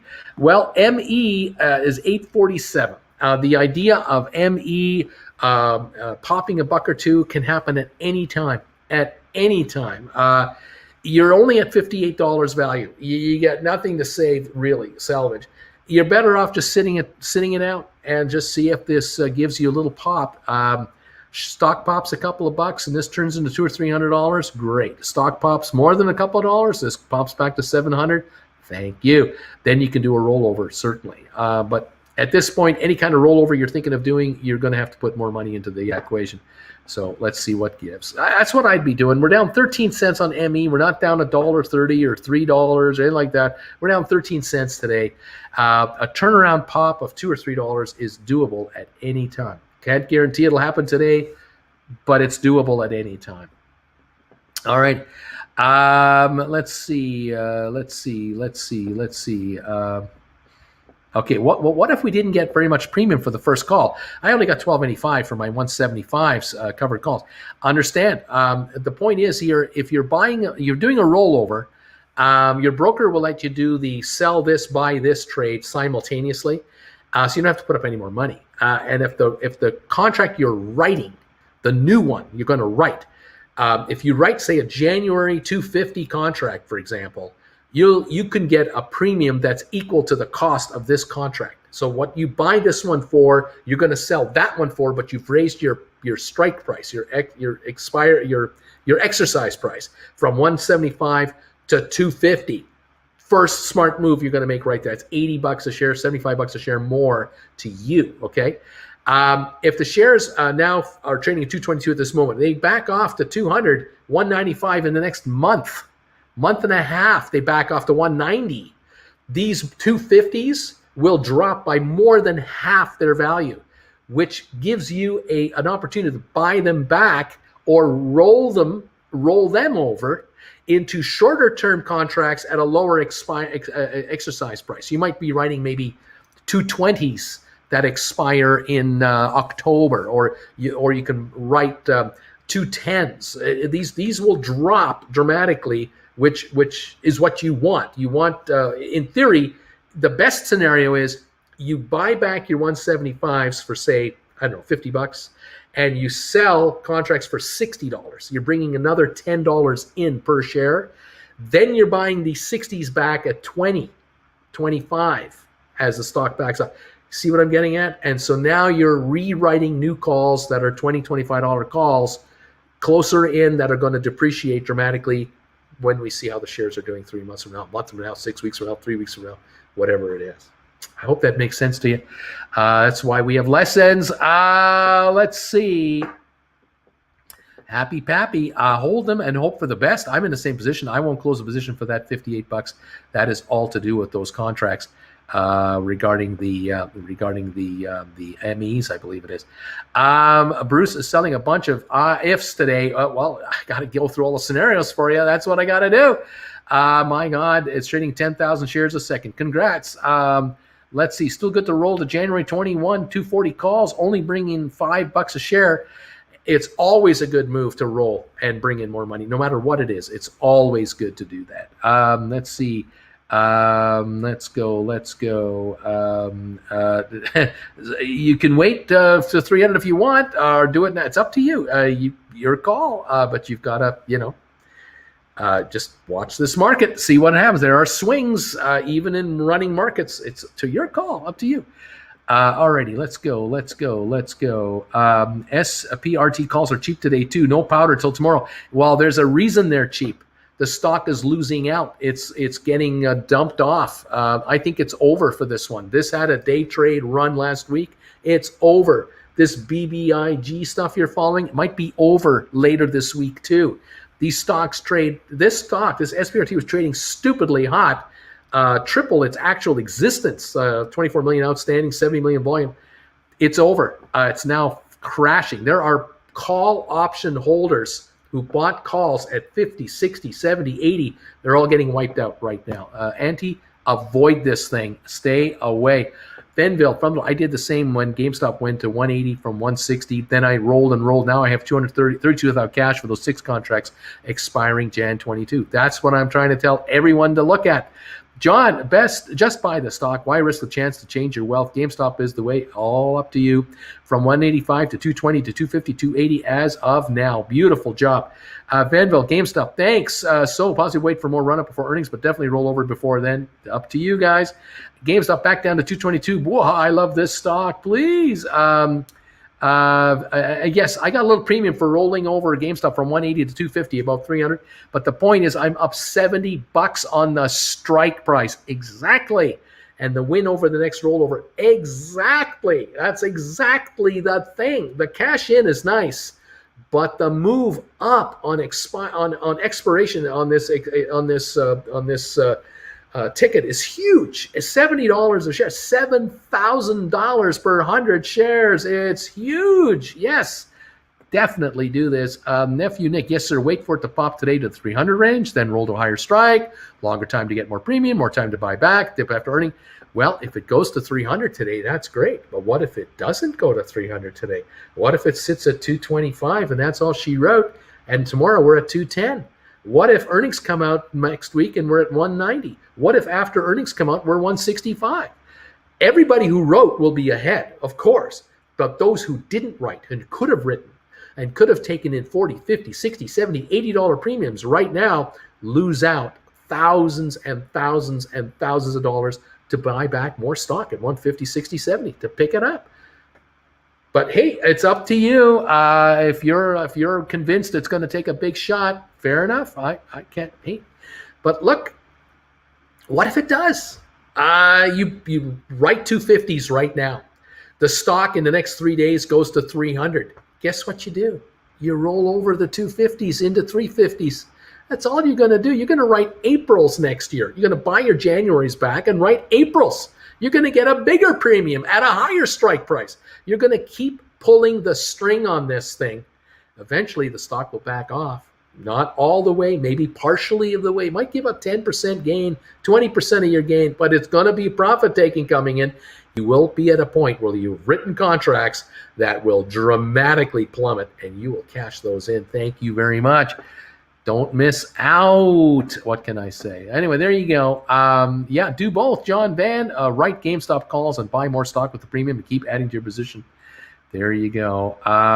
Let's see. And if it doesn't pop that high, roll over anyway. Yep. Let's see. Yep. SPRT is done now. BBIG is going to crash. It's just going from one stock to another. All the hype goes from Robinhood to SPRT, now to BBIG. The hype is following the hype. People are desperate for action. They're looking for the 8-second attention span trade. And sooner or later, you get caught. Sooner or later, you get caught naked and you get wiped out. This is where you got to be so careful about these meme traders that have no business making the run in the first place. Just saying, they were saying the same thing about GameStop last year. I know, they were saying it this early, when it started, but GameStop has shown a lot of traction. What can I tell you? All right, there you have it, kids. Let's see, Uncle Bruce, I have 60 GameStop shares, average of 160. I used some money to enter the other positions. Is it still a good idea to buy 40 GameStop shares so I can write a covered call? I have to exit some other positions though. Well, Darwin, there's two ways you can do it. You can either exit other positions, get 40 more shares, and write a call. And you could write a January 250 or a 220 or a 240 and bring in a big premium, or write an April call and bring in a big premium. You could. You could also, if you have a margin account, you'd probably be allowed to buy your stock on margin. Get your 40 shares on margin. Turn around and write a big, fat contract that'll bring in almost all that money, a good chunk of the money you just borrowed. And now your margin is covered by the premium you just brought in, and that would be another way to go. Might have another forced buy-in or two, but I wouldn't buy it at that price. If you missed it, you missed it. That's what it is on the BBIG. Made big money on IBG. Thank you, John Bruce. Sounding like Bruce and May and AMC sell. Get out now. Well, what can I say? AMC 45.86 down $1.27. It's holding its own. It's still down, but it's hanging around. Up 283 on GameStop. We're giving up a lot of ground here. All right. Let's see. Spurt, SPRT, and Big are all traps. You can make money, but the pros will take is more a likely outcome. This is how they're extending the GameStop fight. There you have her. Never chase. I agree. You got to be careful, guys. Man, can you get wiped out? Let's see. Exactly, Bruce. Yeah, there's no guarantees at 3 Thinker. No guarantees it's going to 300. No guarantees to 150. No guarantees it's going to stay at 220. No guarantees. Never guarantees. Hi, Uncle B. What if rolling over GameStop September 10, 165s and 70s? I'll go far out. January 2023, 360 for 80. I wouldn't go that far out. I would look just at January 22s or April's. That's as far out as I would go right now. You keep that January 2023 in your back pocket, because if the shares go higher, you'll roll forward to that date later at much higher levels. You might be writing 500s over there.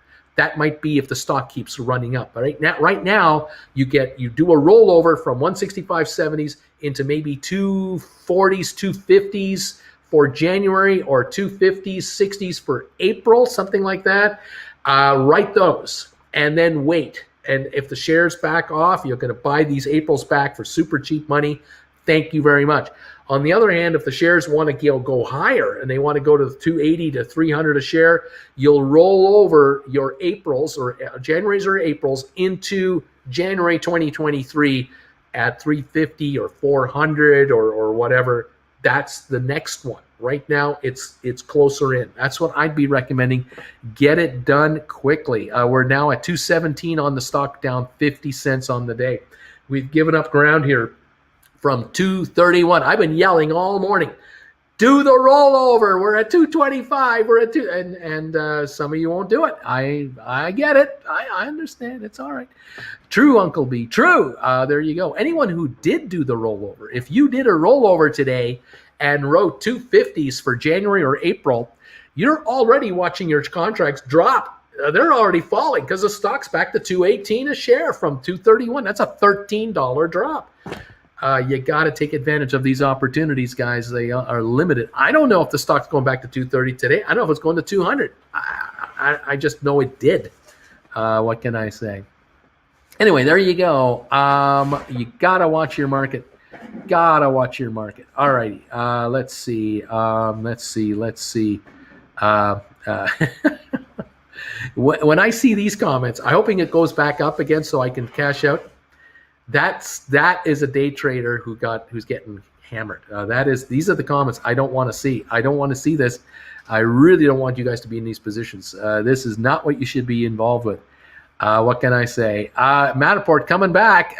We're at 16 bucks, 15.98, 16 right now, down 11. 8.58 on ME, only down 2 cents. Smart Rent only down 9 at 12.40. We're coming on. ATIP still down 11. GameStop down 46 cents. SoFi up 6 to 14.24. Robinhood down 22, and support 25.61. Fenville, do you still have those puts? Have you still got those support.com puts you were sitting on before? Weren't they 25s? I'm kind of curious. Wait a minute. Here we go. Here it is. I still got it. I'm in the green. Sit tight. Just sit tight and let it keep going for you. This stock is heading down. Nicely done. Nicely done. Hang in there. You're making money. John Van, I had 120 GameStop shares when it was 170. I sold half of them to enter a higher leveraged GameStop position. They are up about 70%, but I need to wait till October, November to get 100% profit. You don't need 100% profit to do a trade. There's no rule saying you need to do that. You make a profit, you take the profit. You then sit on the sidelines and wait for a new entry point and get in again.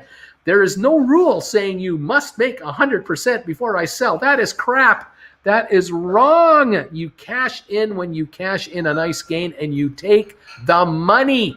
If you have cash, you have power. You have stock, you've got stock. That's all you got. You got a contract, you got a contract. You got cash, you got cash. You have power. You got to take your profits, folks, when they're being handed to you like this. What can I say? GameStop 215 down 286 right now. There you go. Thank you, Uncle B. Thank you, Beach Boy. Let's see. Good luck to win, says John. Let's go. You've been yelling since last week. Took me a while to hear you, though. Oh, man. I can't help. I'm a gambler at heart, and those heart palpitations are early signs of heart disease. Oh man, Emmy Nuts just needs to get back to the $10 wall and go on a run. Let's see. Oh gosh. Let's see. Hey Uncle B, how far out would you recommend selling SoFi puts in order to hopefully buy stock at a discount? Looking at 14's premium's not that great, but a month out. I'd go further out than that. Yeah, I would look out for January. I'd go way out. What you're looking for is right 14s or 15s, right 1750s for January. Take in as big a premium as you can get. Sit on that money. The stock runs to $16, $17 in the next 3 months. Anytime during that time frame, these put values will shrink, which means you buy them back for way less than you sold them for. There's your profit. The time is your friend, of course. Time will pay you as well. But make sure you get a premium. If you can write 15s, 14s, take a look at those, but go further out and bring in a nice premium. So you should be paid for this. Yes. Let's see.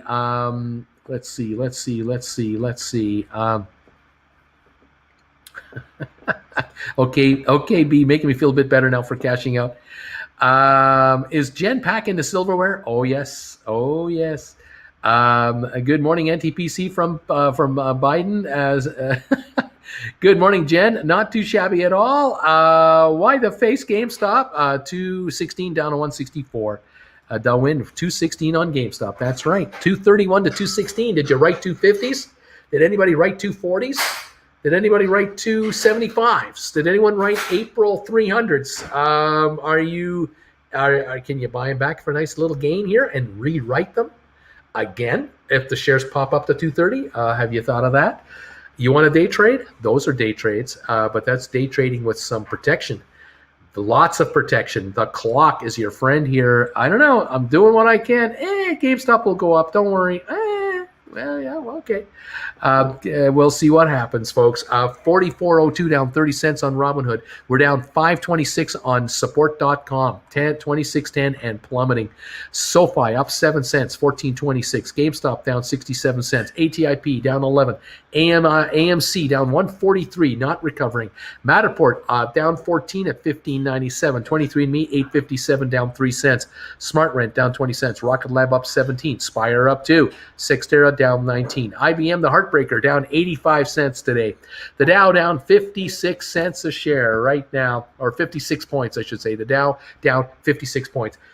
S&P down up 5.8. NASDAQ up 82. That's where we are right here, right now. And Auntie Jennifer is here. Why, BM? Why? Jennifer's here.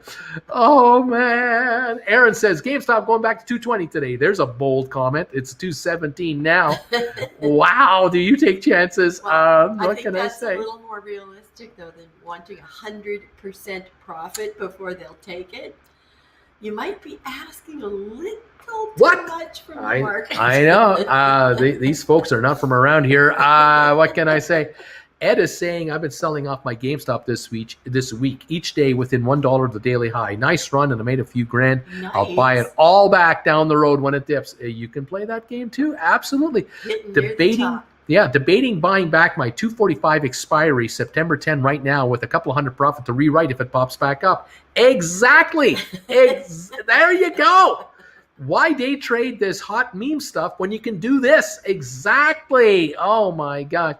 Hey, Uncle B, SoFi has a huge open interest on calls for $15 strike expiring September the 3rd, 24,000 contracts, and huge open interest for $15, $17.50, and $20 strike price expiring September 17th, 44,000 contracts total. Does this mean anything to you? There's a lot of speculation on SoFi. It is massive. It is huge. No guarantee of the stock's performance, but if you're long the stock and you've got calls to January, I think you're going to be all right. But you gotta stick it out. Buy right puts against the SoFi for January. Right 15s, right 14s, right 13s. Take premiums. Dare them to sell the stock to you. Dare them. They won't. I don't think they will. Anyway, there you go. Hey, Auntie Jen from Amber. Good morning, Jen from Larry. We're supposed to take profit on GameStop? What? Are you getting sassy with me, Bruce, after everything I've done for you? Aaron, are you getting sassy with me after everything I've done for you? That's right. SoFi making moves, says Joe. Well, we're up 8 cents to 14.26 on the way to the moon on that one. But, some people don't believe it. Let's go. I'll give you a hint. I've been talking to you on Reddit about rants. Oh, okay. Whatever. Let's see. Fenville. Here we go. Fenville GameStop. Yep. Unfortunately, it's been a repeating story the last 3 earnings calls the last year. Aaron is laughing. I'm laughing. Amber, my WKHS going back up. Glad this is a long investment, not short since it's an EV stock. Way to go, Amber. Let's see. It's down 15 from where I said sold today, says Ed. SoFi leaps. If you ask me, other SPAC January 23 calls make me cry, so only leaps for me from now on. The GameStop price predictor doesn't appreciate Canadian sassiness. Only Brits are allowed to be sarcastic. Okay. Too much fun. Jen, how you doing today? I'm good. I'm good. It was one of those mornings where you don't want to get out of bed because it's really cold in the bedroom. It's really cool in the bedroom. Yeah, we were in like the high 50s, low 60s overnight in our bedroom. It was really cool. We're under the covers, sleeping great. We're Canucks. We Canadians. We really tuck in.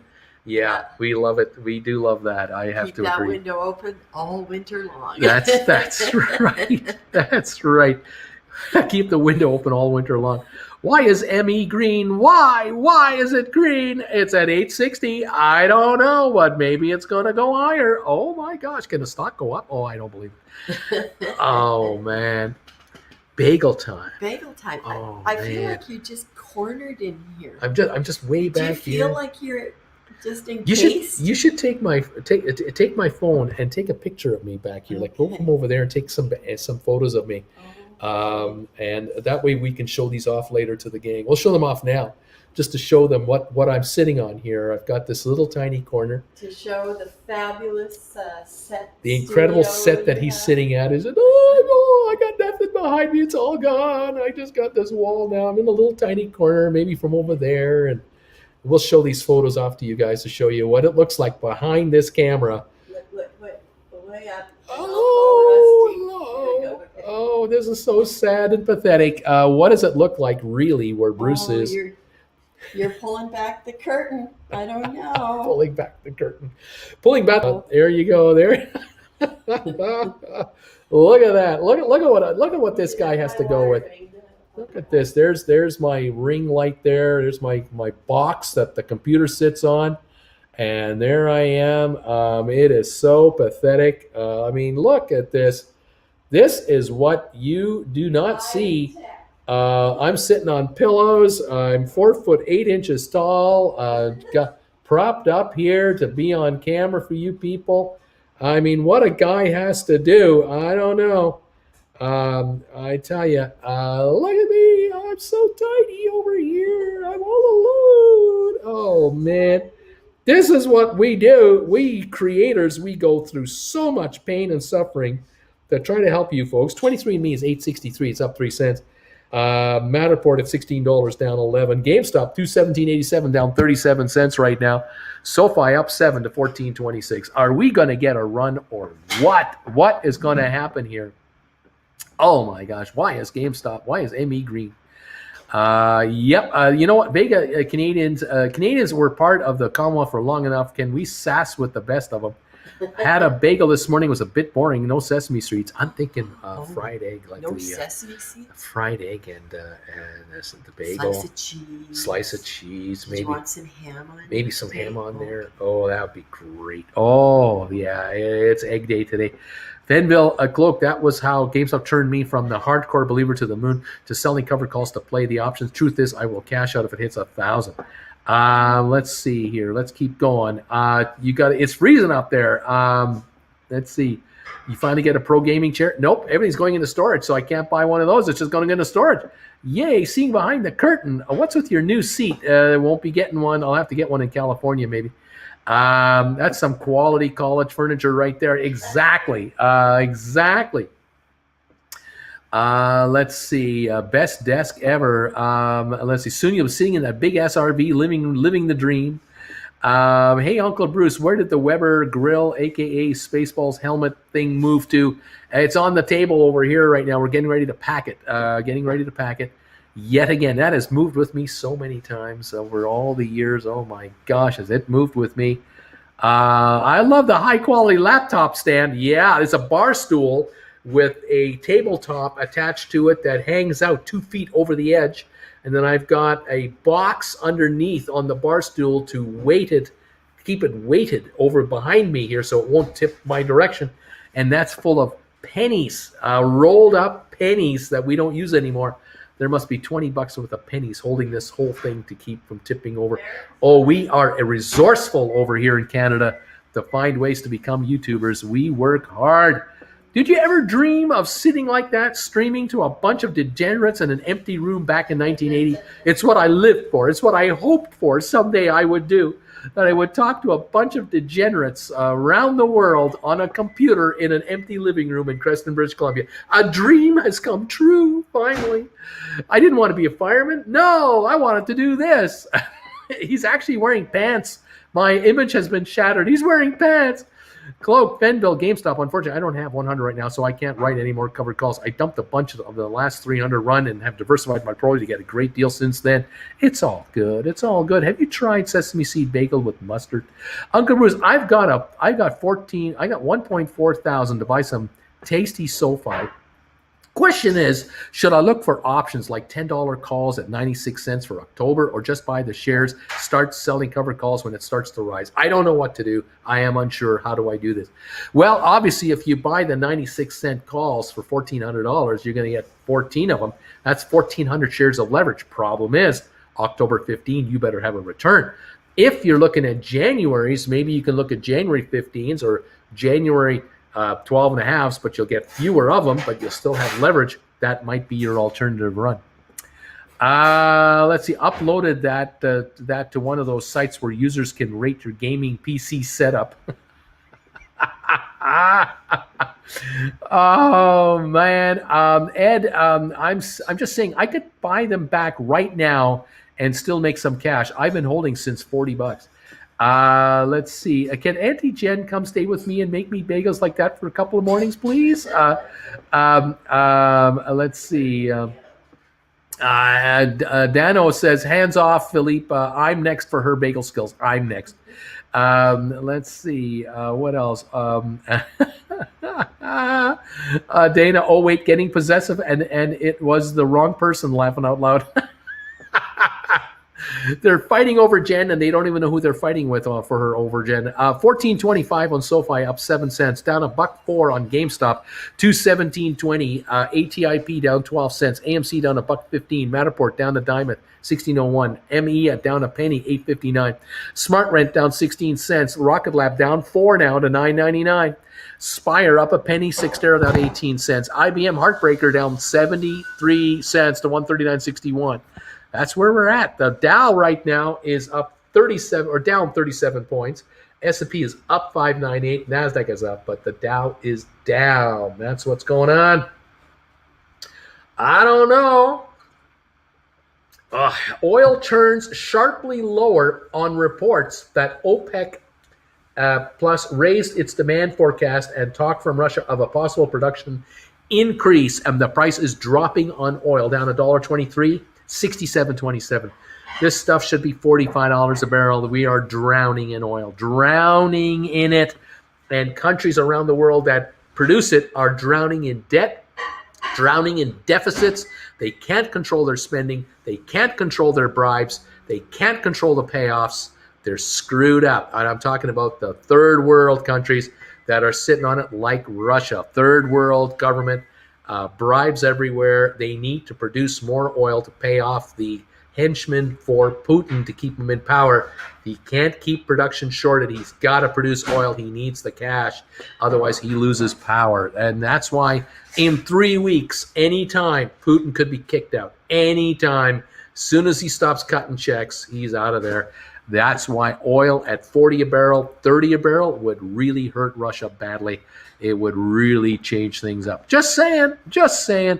I don't know. Just saying. Anyway, there you go. What else is going up around here? Let's go. So, and my name is Jonas is saying, sorry for being unclear. That was 10 calls for $96 at the strike price of 15, October 15. Thanks, Uncle Pete. Also, thanks to Win. I think I will go for stocks and plan on selling covered calls instead. There's a good strategy. There's a good strategy. Let's see. What else? What else? Where was this contract? Uncle Bruce, your thought on writing a put on GameStop at $150 for September 24, 2 contracts for $310, $620 contract premium. Now that I have 32 cash to cover. Well, if you're going to write a $150 call contract that expires in 3 weeks, that's not a lot of premium, but you know, okay. You could do the same thing for October sometime and maybe bring in $10 a contract and bring in a lot more money for your 32 grand. You could write this contract to January if you want, probably bring in a nice premium.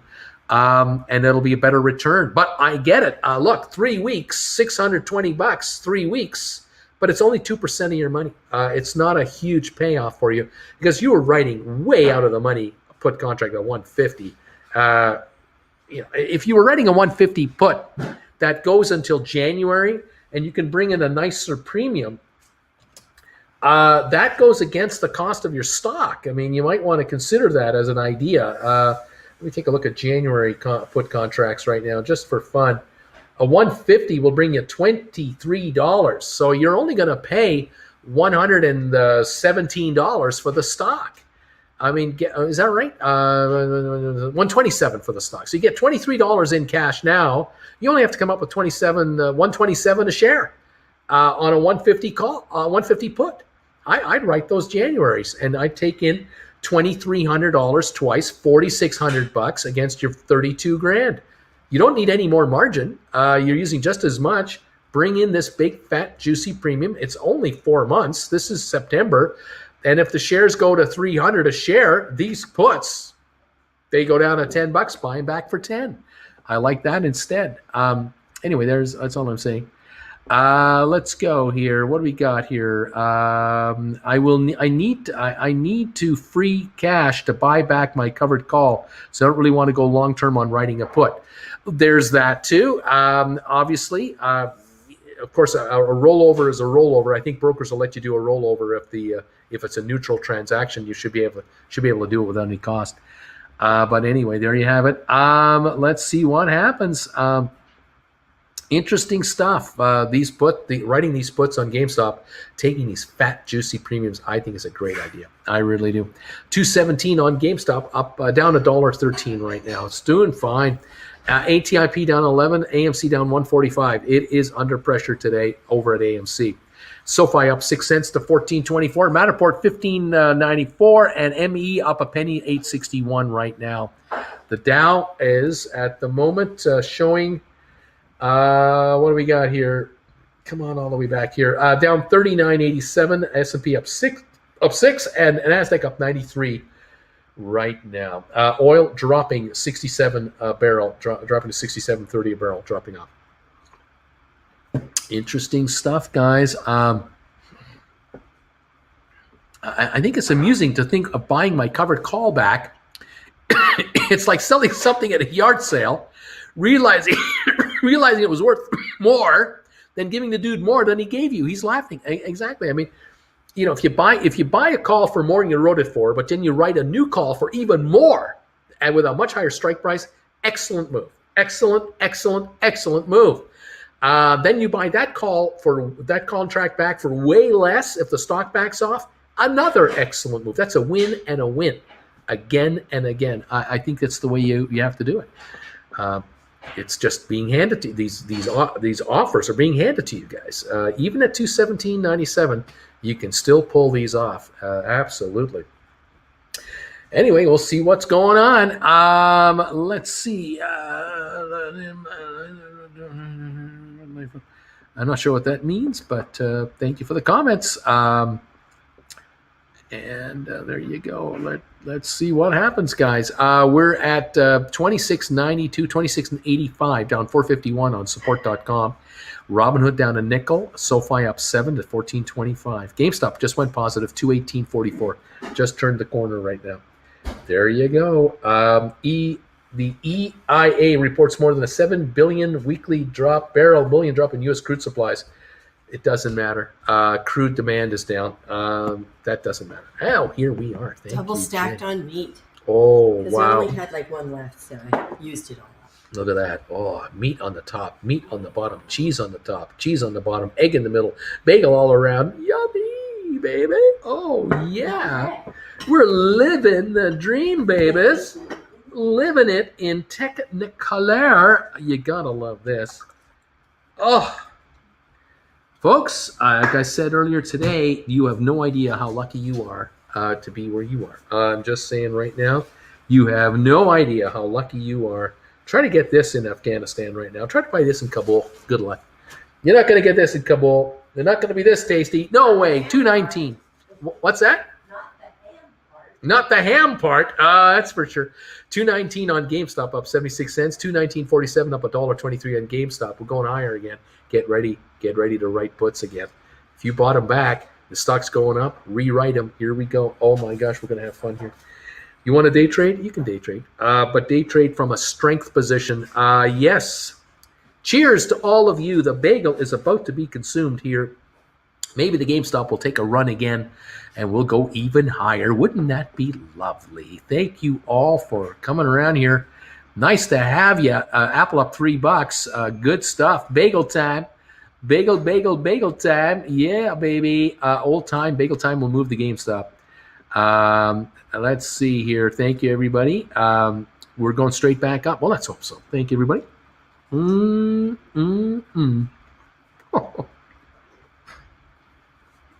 Oh, yeah. Lovely. Loverly. Mm.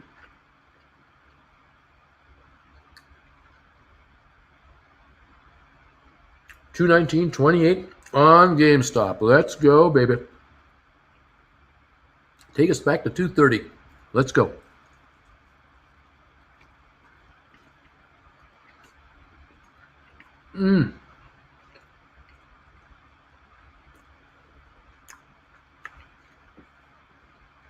It is. I was just thinking, Vanderbilt, that contract you sold today at 15 with the GameStop back to 217, you got to be smiling. You got to be smiling. Going, at 15, it's not a 15 now. Right on. Good job.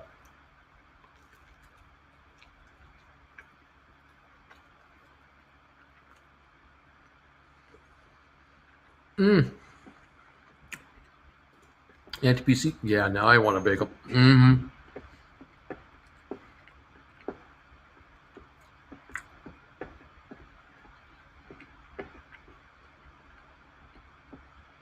Nephew, this could be a good comment. You could well be right. Speculation now that the lockups are over and SoFi shorts have hammered the stock down this far.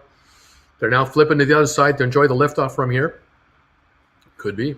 Could be a huge base being formed on SoFi. This $14 base could be huge.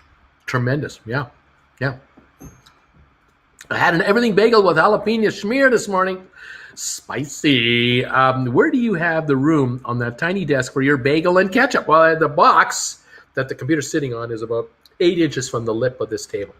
So the plate is almost fully on this table.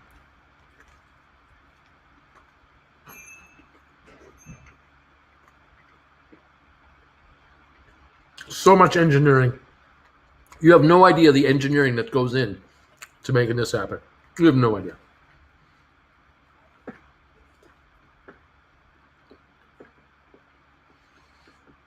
Stepped out to Tim's to get a breakfast sandwich to eat with Bruce. You can get bagels at Tim Hortons. You sure can.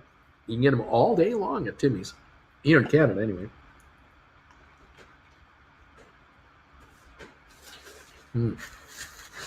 So good.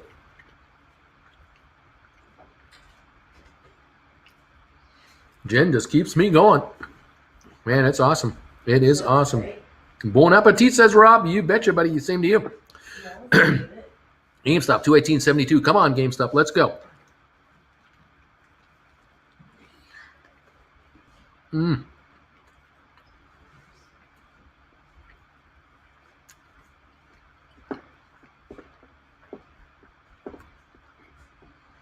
Yeah, we have a few Tim Hortons opening up in the UK.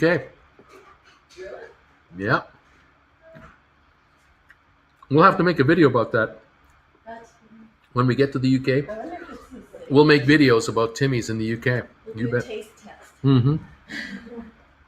have one of everything.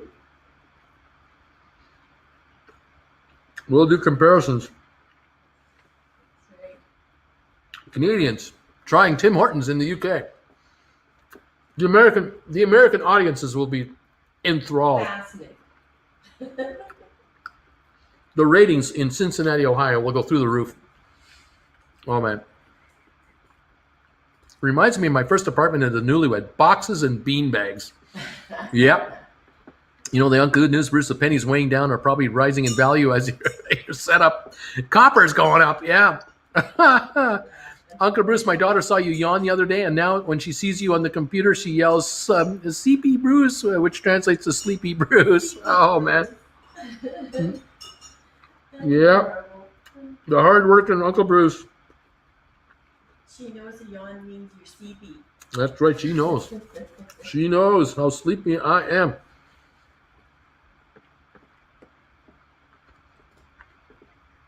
While things are quiet, favorite country outside of Canada? Jen, what do you think? What's that? Favorite country outside of Canada? Oh, that's so hard. I mean, America, because of the people that we know there. We have so many friends in America. Berlin, We love America. I love Berlin. We love Berlin, Germany. Bath. Oh, Bath, England. We love the UK. Cayman Islands. We love living there. The Caribbean, Yeah, the Caribbean. It's the best tiny place to live. It's impossible. I mean, I've been to Italy, phenomenal. Spain, phenomenal. France, wow, just wow, just whoa. Can't say we haven't been to enough countries. We'll probably never have a favorite other than Canada. I mean, we'll just have a list of the 100 countries that we love. Yeah, Spire Global to participate at upcoming RBC Capital Markets Global Industrials Virtual Conference. Right on. Show and tell. Uncle Bruce, there's a rumor that GameStop is probably going to be S&P 500. Don't think that's going to happen. They have to be profitable for at least a year. I think they have to have 4 consecutive quarterly profits, and so they're not anywhere near that yet. So, capital value-wise, they're good, but not on the other criteria.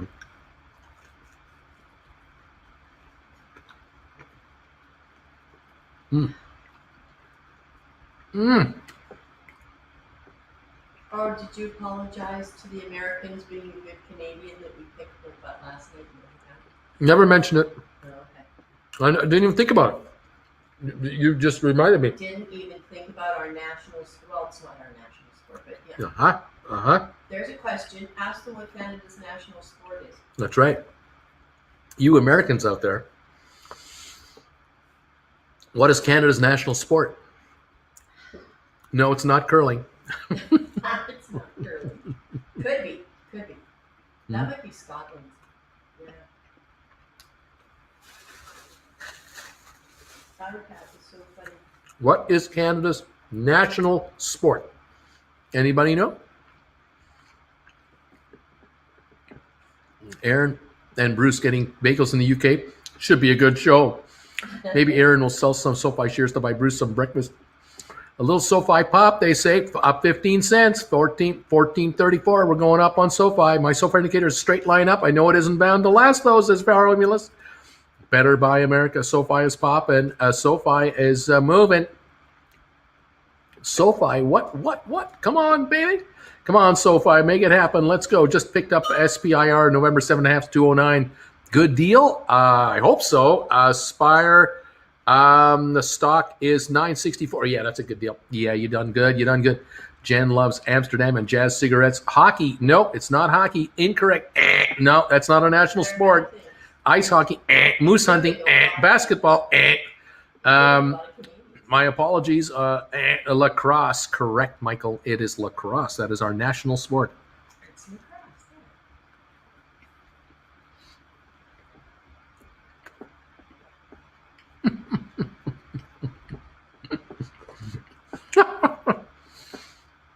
Does Jen just get up to talk smack about us south of the border, y'all? Oh, man. Archery?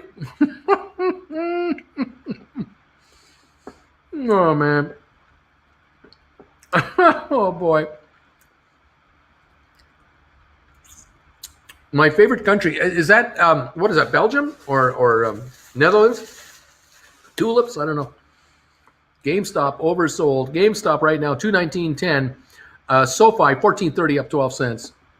Come on, people, it's lacrosse. There we go, right? Lacrosse.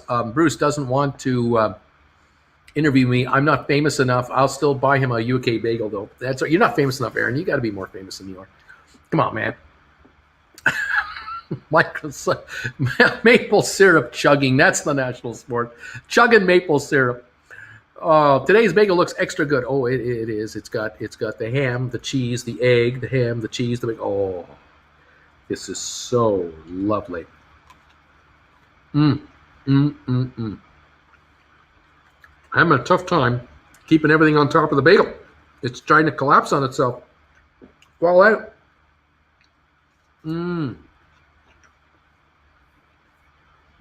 Oh, yeah. So good.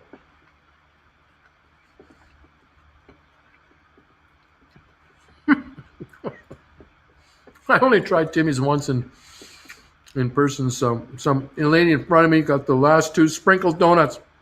No, sprinkles are before. They're gross. You don't get the sprinkled donuts. No, those are You get the apple fritter, man. You pick up the apple fritter. That's what you get.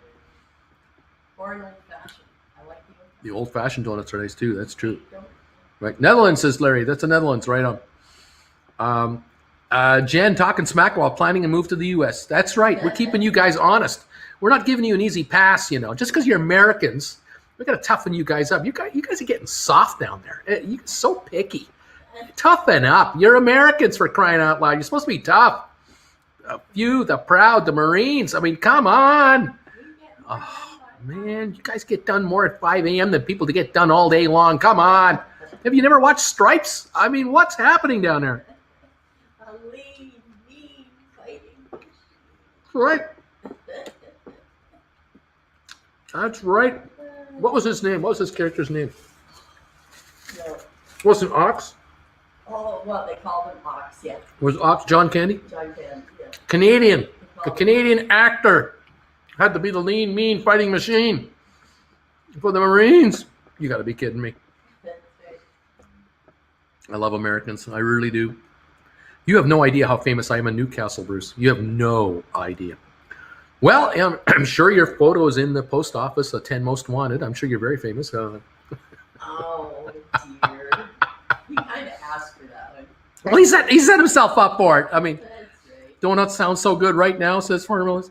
Hey, Bruce, I saw Misery a few years back. Blink twice if your legs are okay.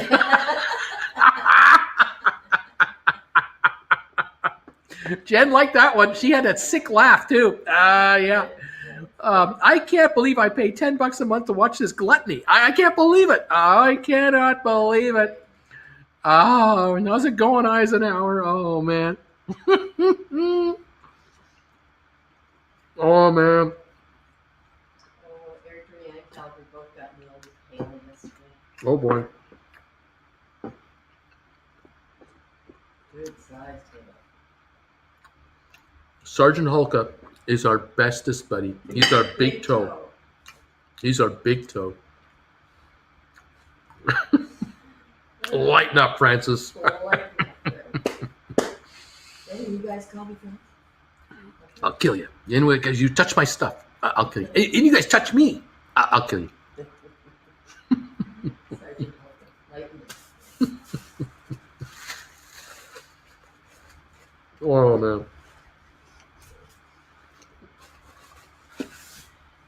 I love the when they went into the recruiter's office.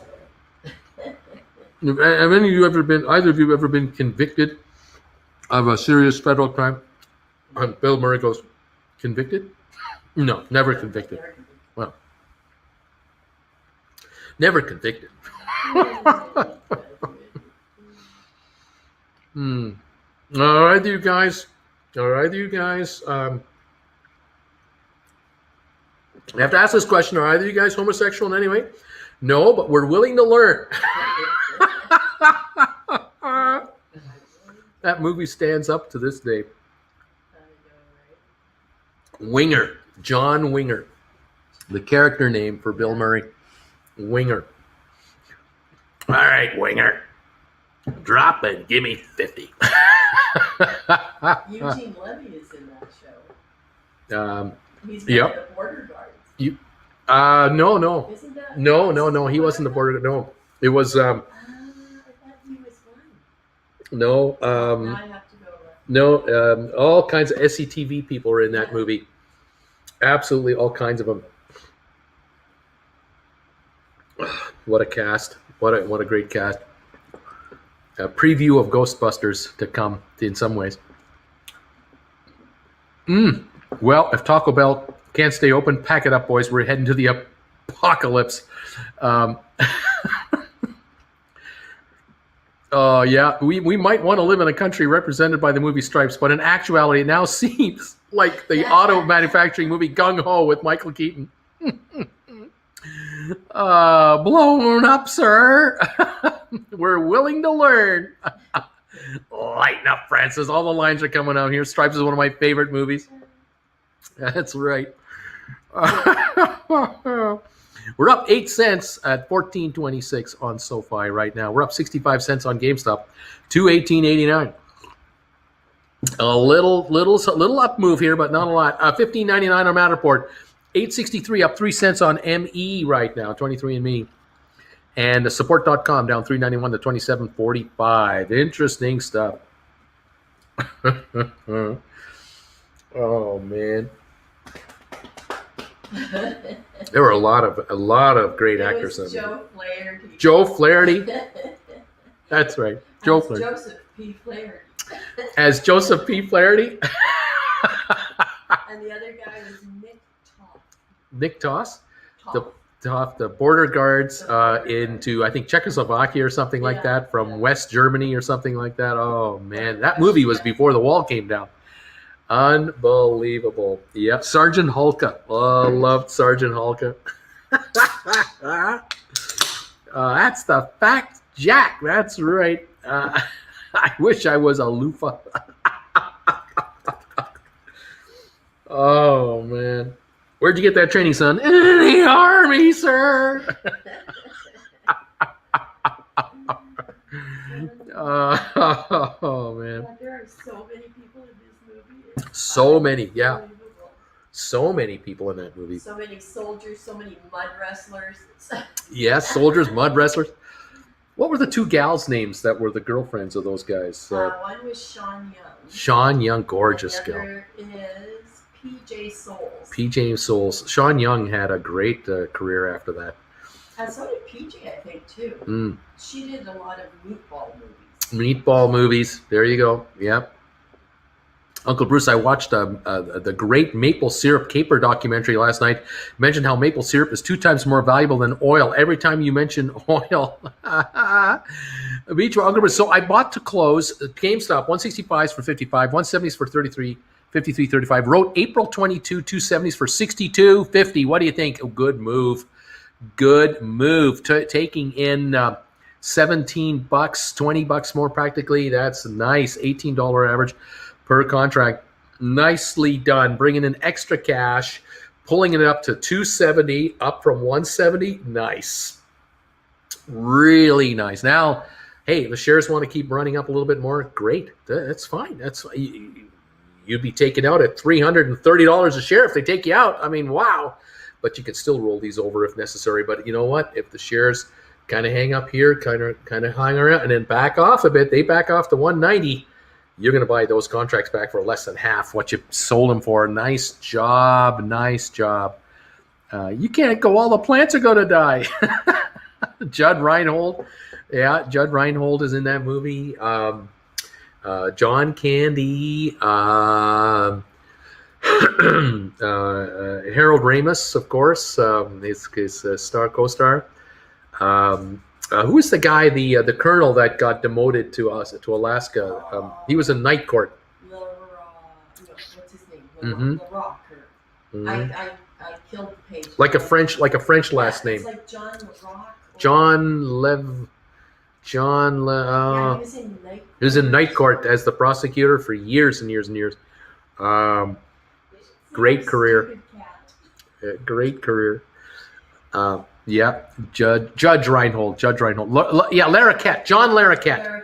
John Larroquette went on to have a long TV career. Exactly. Yeah. Yeah, a lot of actors in that movie. That was fun stuff. That was a fun movie. Great to watch again and again and again. Yep, we're up a nickel on SoFi. We're up 72 on GameStop. We are sitting on a market down 33 on the Dow, up 8 on S&P, up 95 on NASDAQ. Oil down 80 cents. Excuse me. And let's see. I don't know what else is going on here. Just a few comments here and there. 219 on the GameStop. ATIP down 15 to 415. AMC down 99. Matterport 1596 down 15. 23andMe up 4 cents to 864 now. Smart Rent down 14 to 1235. Rocket Lab up 3 cents. Spire up a penny. Sextera down only a nickel. IBM still breaking hearts, down 94 cents, unless you're writing options against it. The Dow down 34.91. Microsoft up $1.40. Apple up 270. Not giving it up. Tesla holding a 380 gain. Bed Bath & Beyond up 7 cents. BlackBerry up 42. Royal Caribbean up 58 cents to 83.32. This is kind of the high of the day here, trying to hold a high. Doesn't deserve to be here, but that's where it is. It's up right now. Norwegian down 3, Carnival down 9. Amazon up 43 bucks, Facebook up $2, Alphabet up 20. This is what's holding up the NASDAQ, the FANG stocks, absolutely the FANG stocks. Goldman Sachs up 237, coming on now, it's coming on. Good stuff, good stuff. Love it. No problem on the markets. Jan Reno, says Beach Boy. Jean Reno was another one in that movie. Dirty Dan from Night Court, says John Van. Local Minsk boys repel Western horde. That's right. The local Minsk boys repel a Western horde after their station gets all blown to bits. That's right. Oh, well, SoFi has had its bump. That's how exciting it gets in the stock at the moment. 14.23 up a nickel. Now we go red again. Laraket. GameStop was looking for a 250.70 run today. Hasn't happened. I'll be back. Drop off. Oh, man.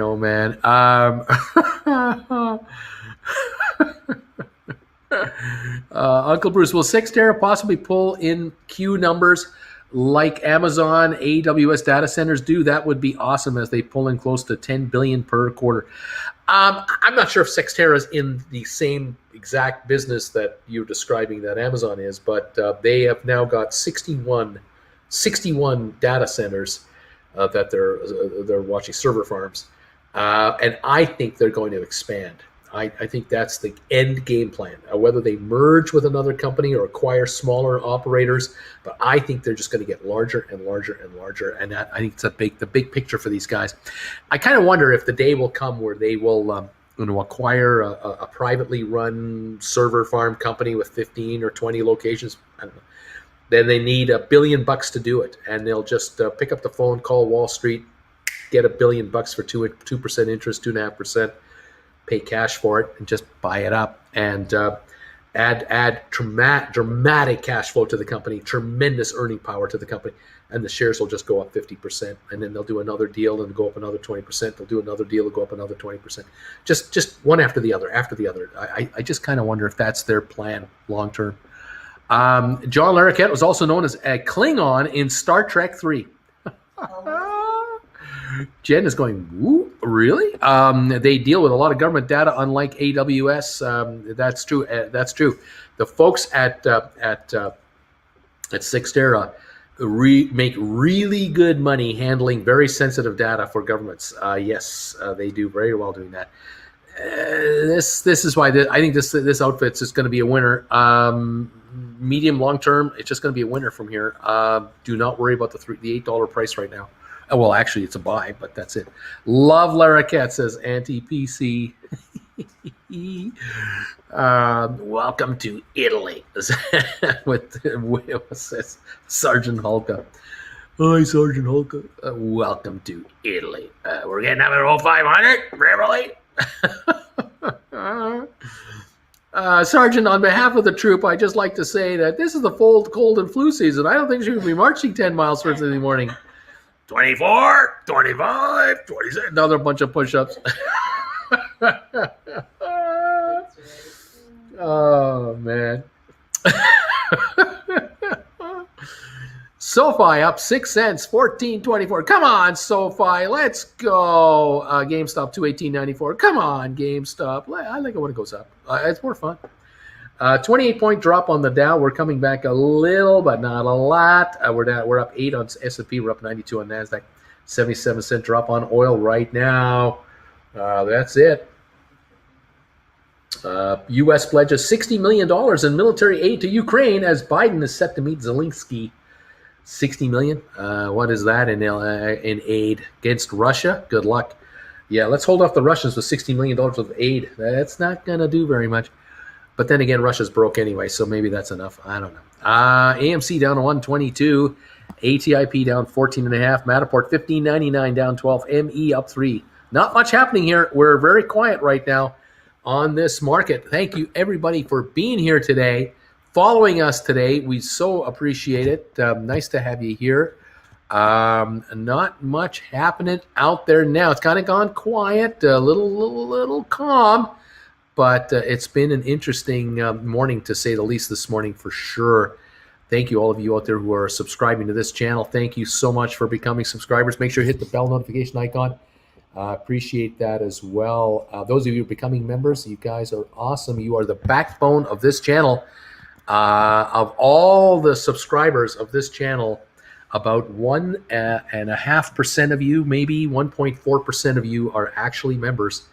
And you are the absolute backbone that keeps this channel going. And we thank you so much. Jen and I thank you. And we hope that we can help you by giving you ideas on how to make money in this market. I hope it's working for you. We're up, we got 416 thumbs ups. Thank you for the 416 thumbs ups. Keep them coming. Just hit 420 now. We're on our way to 500. I can feel it. We're going to hit 500 thumbs ups here before the show is done.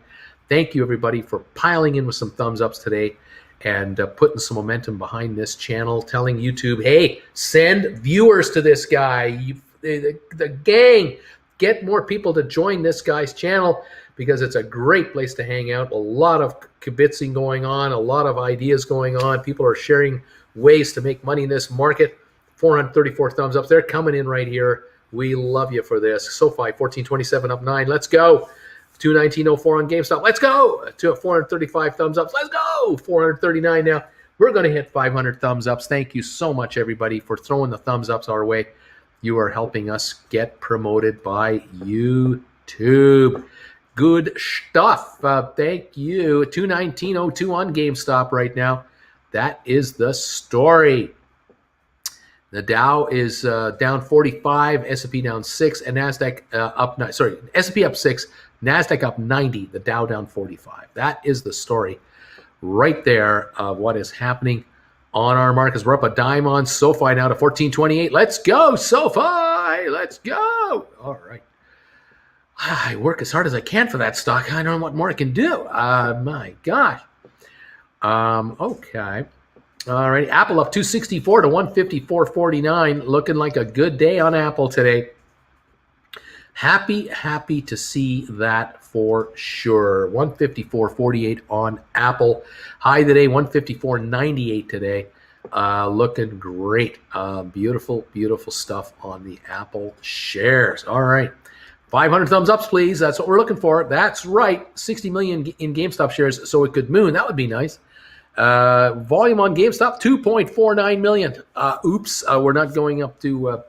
We used to trade 190 million shares a day on GameStop. 190 million a day. You think about that today. You give me that kind of action, this stuff's gone to 800 a share. It's gone. It's gone. So, yeah. Let's see what's going on. We'll see. Laughing out loud. Andy PC says, laughing out loud. My daughter from the other room hears Bruce scoring stripes and says, what is wrong with him? Oh, where to begin? Oh, where to begin? Then he starts doing the Ghostbuster quotes. Oh, what's wrong with this guy? Then he does the Aliens quotes. Hey, man, kicking our butts, man. Kicking our asses. Don't get me started. Thank you, Uncle Brees and AJ. This week I wrote my first cover call. Right on. Thumbs up from Larry. Bruce, if your GameStop covered call was in the money, is it necessarily the case that it'll be exercised on the day of expiry? Would the broker automatically exercise it, perhaps even if the contract holder didn't? It depends on your broker. It depends on your broker. They might sell your contract right at the very end and cash you out. I don't know. You gotta figure that out. You have to figure that one out yourself. Okay, let's go. When do hedge funds and institutions post their third quarter holdings? They don't disclose everything. They only disclose what the SEC makes them, and they just do 13F filings. And that's different times of the month, I think. Deep value investing. Hey, Bruce, what happens if I have 2 covered calls on GameStop, but I can't sell them at this particular account due to an accidental day trading restrictions? Will the contract sell at expiration? You're asking me questions of your broker, and I can't answer those questions. You got to contact them, and you better contact them right away. Make sure this is all right. I can't help you there. Let's see. The win deep value investing depends on if the covered call's in the money or not. That's true. Those $25 puts on SBRT should be looking great by now. They're better. They're definitely looking better. No question about that. Excuse me, 218.53 on GameStop, still up 29 cents. The Dow down 44 points, S&P up 7 or 8 points, and NASDAQ up 94. That is the dealio here right now. Wow, there you go. Okay.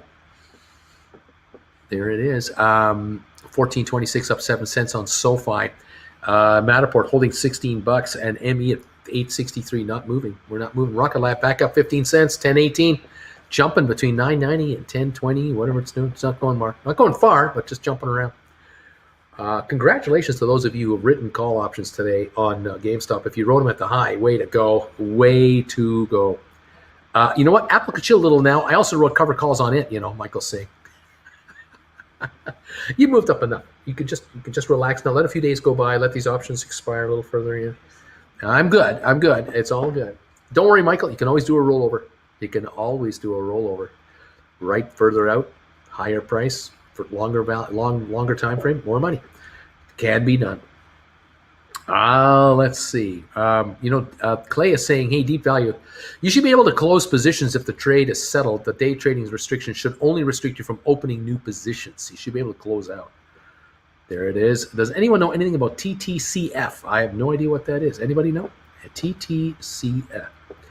157.5 strike. I'm not worried yet. Expiring on Friday on Apple.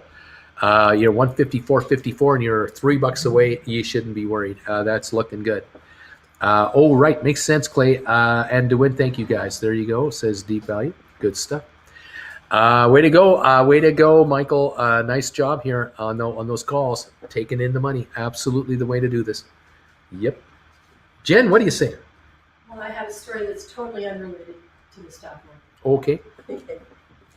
So we have an electricity pole on the corner of the property. Right over here.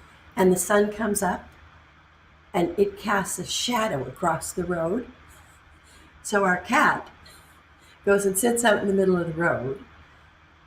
But then the shadow comes onto her and she wants to be in the sun. So she moves forward like 2 inches. And then the sun moves and she moves forward 2 inches. She's been doing that for the last hour. It's like, just move back. Go to the other side of the shadow. Go to the other side of the shadow. It'll go away from you. Ah, yes. But if I went out and tried to put her there, no. Can't touch that cat. No. It's a wild cat. We can't touch that cat. That's funny. Oh, God. Just want to recommend for those living in the EU, consider using IBK or international brokers. Or is that what it's called? IBK. They have everything and every option possible that you can trade. I saw some people saying their brokers don't have and this and that. There you go, IBK. Independent brokers, I think it is. Deep Value. I've been writing calls for the first time since the stock hit 150 on GameStop and made way more trading these calls than I did holding the stock. I wish I did this early. I made $3,000 today. Beautiful job. I really like your wife, Bruce. That's Andy. Everybody likes my wife. Andy, Jen is a gem. They are the best forever couple. We're having fun. We're always having fun. SoFi 14.27 up 9 cents. GameStop down 185 to 216.58. ATIP down 14 to 416. AMC down $1.59 lower. Matterport down a dime 1601. ME up 4 to 684 or 864. 864 up 4.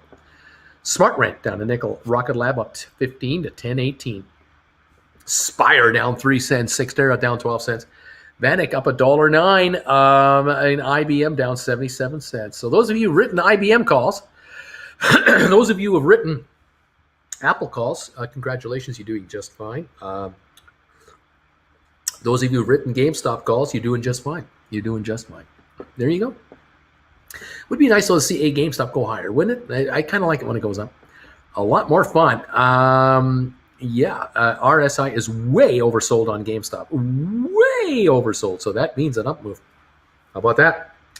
Make it happen. Let's go. Let's go. Oh, man, oh, man, oh, man, oh, man, oh, man. Yeah, we were doing some more searching yesterday. Jen and I were searching for accommodations on the road. We're now looking for places to live, and we're now looking at the desert in California. Lots of choices.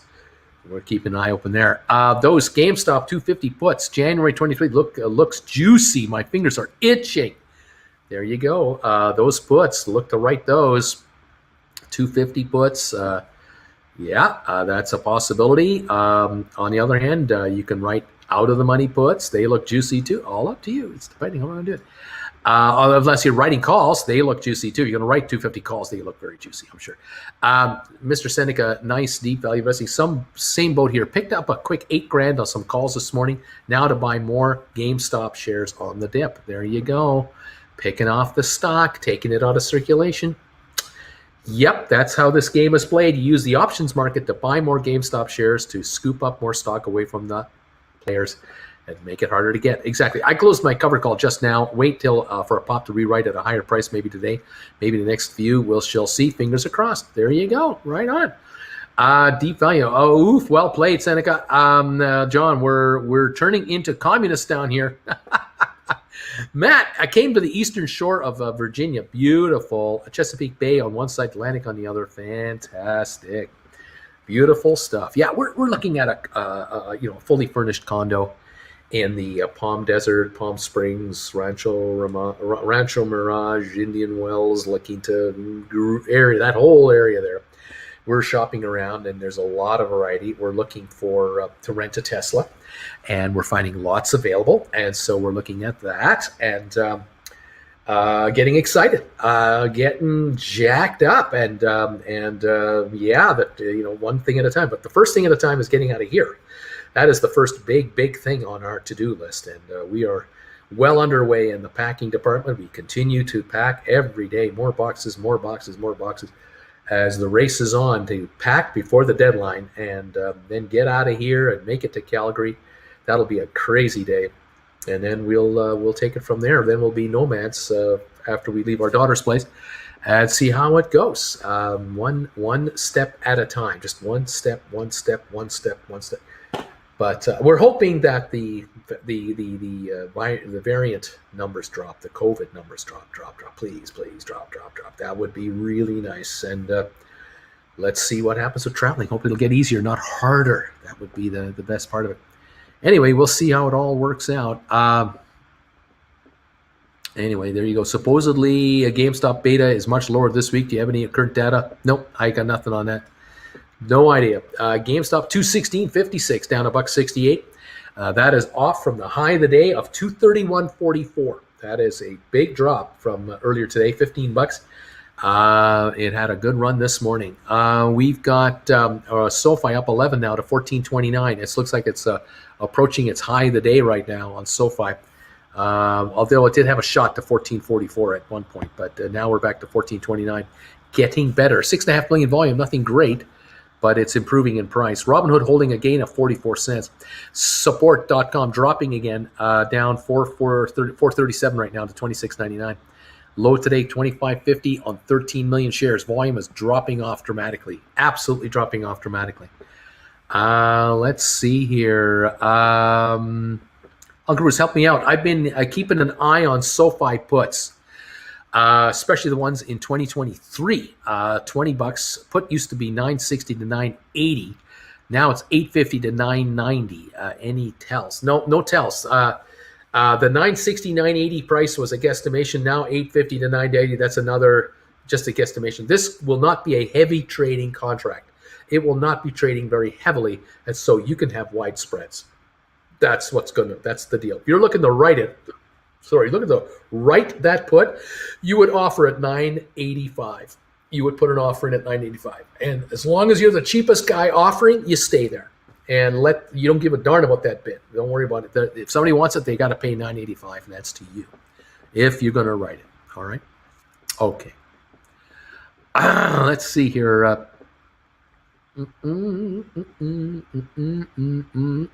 are talking about the technicals on GameStop, bullish technicals. 216.28 down to $1.96.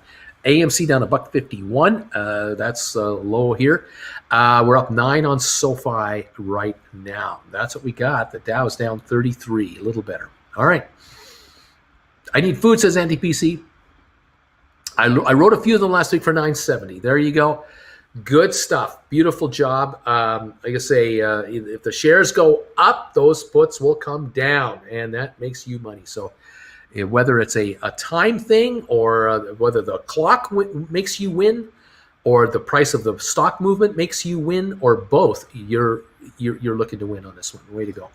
I've been going to Ocean City, Maryland ever since I was a kid. Atlantic Ocean on one side, the Assawoman Bay on the other. Good stuff. Pretty. Let's see here. GameStop holding it right around 217 right now.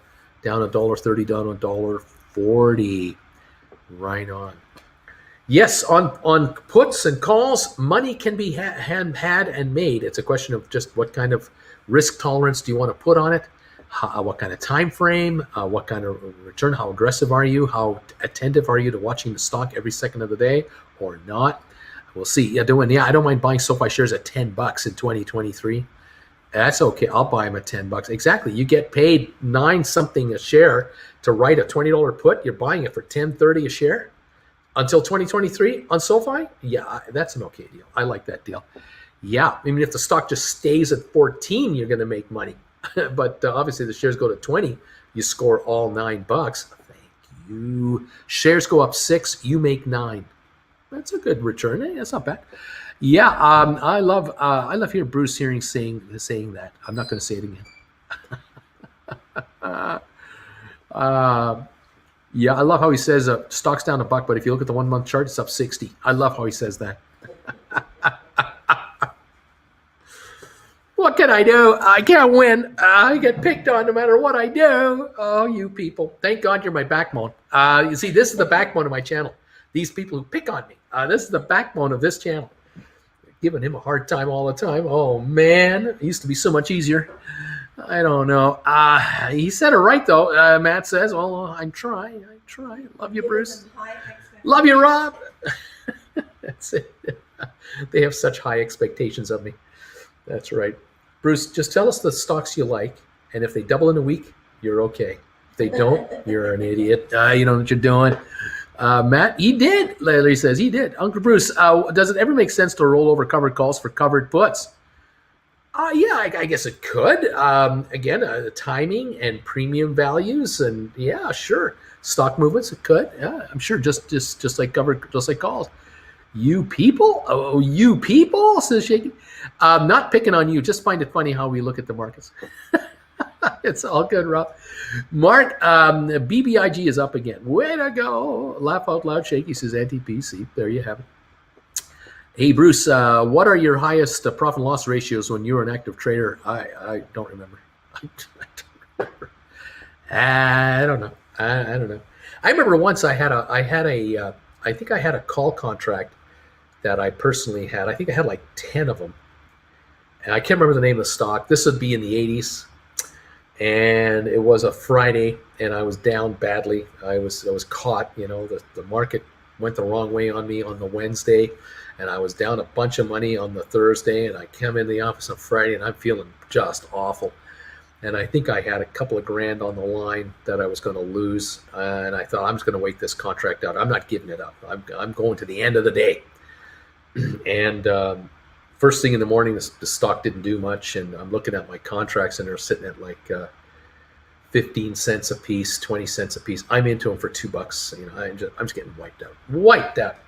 And about an hour into the opening, the stock popped up a little bit, and the contracts kind of went to 20 cents. And I thought, well, you know, if I sell them at 20, at least I get something. You know, like I'd get $200 out of my 2,000 or something like that. But I thought, no, I'm not going to do it. I'm just going to wait this out. I'm going to see if the stock gives me more. And by lunchtime, the stock was at the point where the contracts were 30 to 35. And I thought, well, you know, $300, $350, you know, what should you do?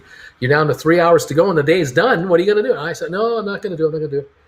And it got to the last hour of the day. We got an hour to go, and we're at 40 cents on the contract. So I'm going, oh, man, jeez, you know, what do I do? Do I take this $400? It's $400 versus nothing I had this morning. I was down at 10, 15 cents this morning. I'm at $400. What do I do?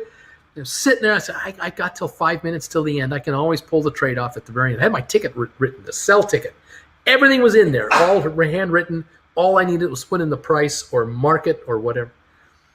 And then with about half an hour to go, the shares, for whatever reason, they popped up.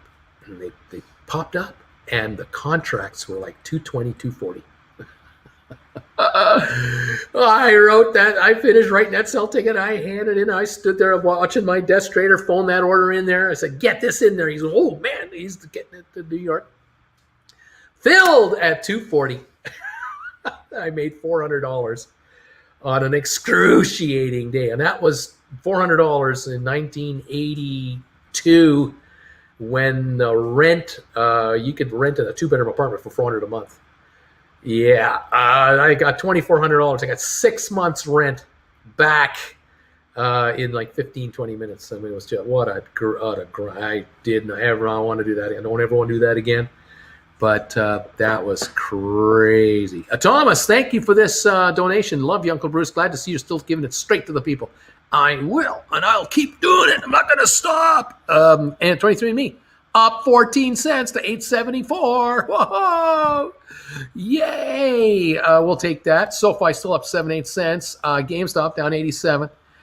We're trying. 26.75 on support.com. Oh my goodness. Oh, we'll see what happens. Rocket Lab up 22 cents. Vanik up 71. IBM Heartbreaker down 83. That's where we're at right here, folks. That is our day today. Oh my gosh. Thank you so much for being here, everybody. Nice to have you here. Bless you, Jen. Wow. Yeah, that's the best stock story I've heard. Diamond hands on Bruce. Yeah, I was ready to eat it. I was going to lose $2,000, and that was going to hurt. But I made it. So no cardboard box behind Wendy's for you. That's right. I got to keep my life. We hung in there. But boy, oh boy, I've seen losses and losses and losses I've had it happen. I've seen brokers in my office who had, 10 clients each. 10 clients. Each of them had options that were dying, this week, and they were all down and they stayed down. And those were bad days. Bad days. What are you going to do? But, when you play the options, you are playing with fire, and especially short in. You got to be careful if you're long this stuff. The writers, they're the guys who are relaxing. They're nervous, but they're not as nervous as the buyers because the clock is your friend, and that is the secret right there, the secret sauce. Anyway, what can I say? It is what it is. Thank you, all of you, for being here today. Thank those of you who have been checking out my website, stockmarkerswithbruce.ca, and you're picking up these lessons. You are checking out the lessons on learning how to write contracts, calls, puts, spreads, all this stuff, aggressive option strategies and others. I commend you and I congratulate you. It's an investment I think can pay off handsomely for you. You just got to give it some time. You got to take some time and check these classes out. They're about 2 hours long. I use real life examples with stocks we talk about all the time, and it'll make it easier to understand how this is done and to give you a sense of what kind of income generation you can do from bringing in options. It's always great to have a stock go to the moon. Sure it is. But in the meantime, we got to pay bills, and there's ways to pay the bills in the meantime using contracts. Anyway, there you go.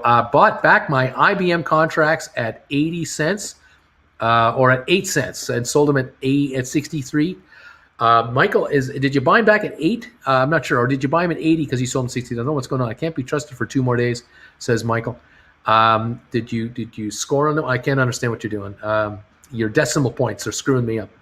But I hope you made money. Anyway, there you go. Yeah, my bad. I bought them back at 8 cents. Well, that's what you do. Yeah, with the last day or two, forget the 8 cents. Take it. Pay it. Get them out of there. Now write next Friday. Now write for next Friday. And buy them back next Wednesday, Thursday. There you go. There you have it. I'm back, says John. Welcome back.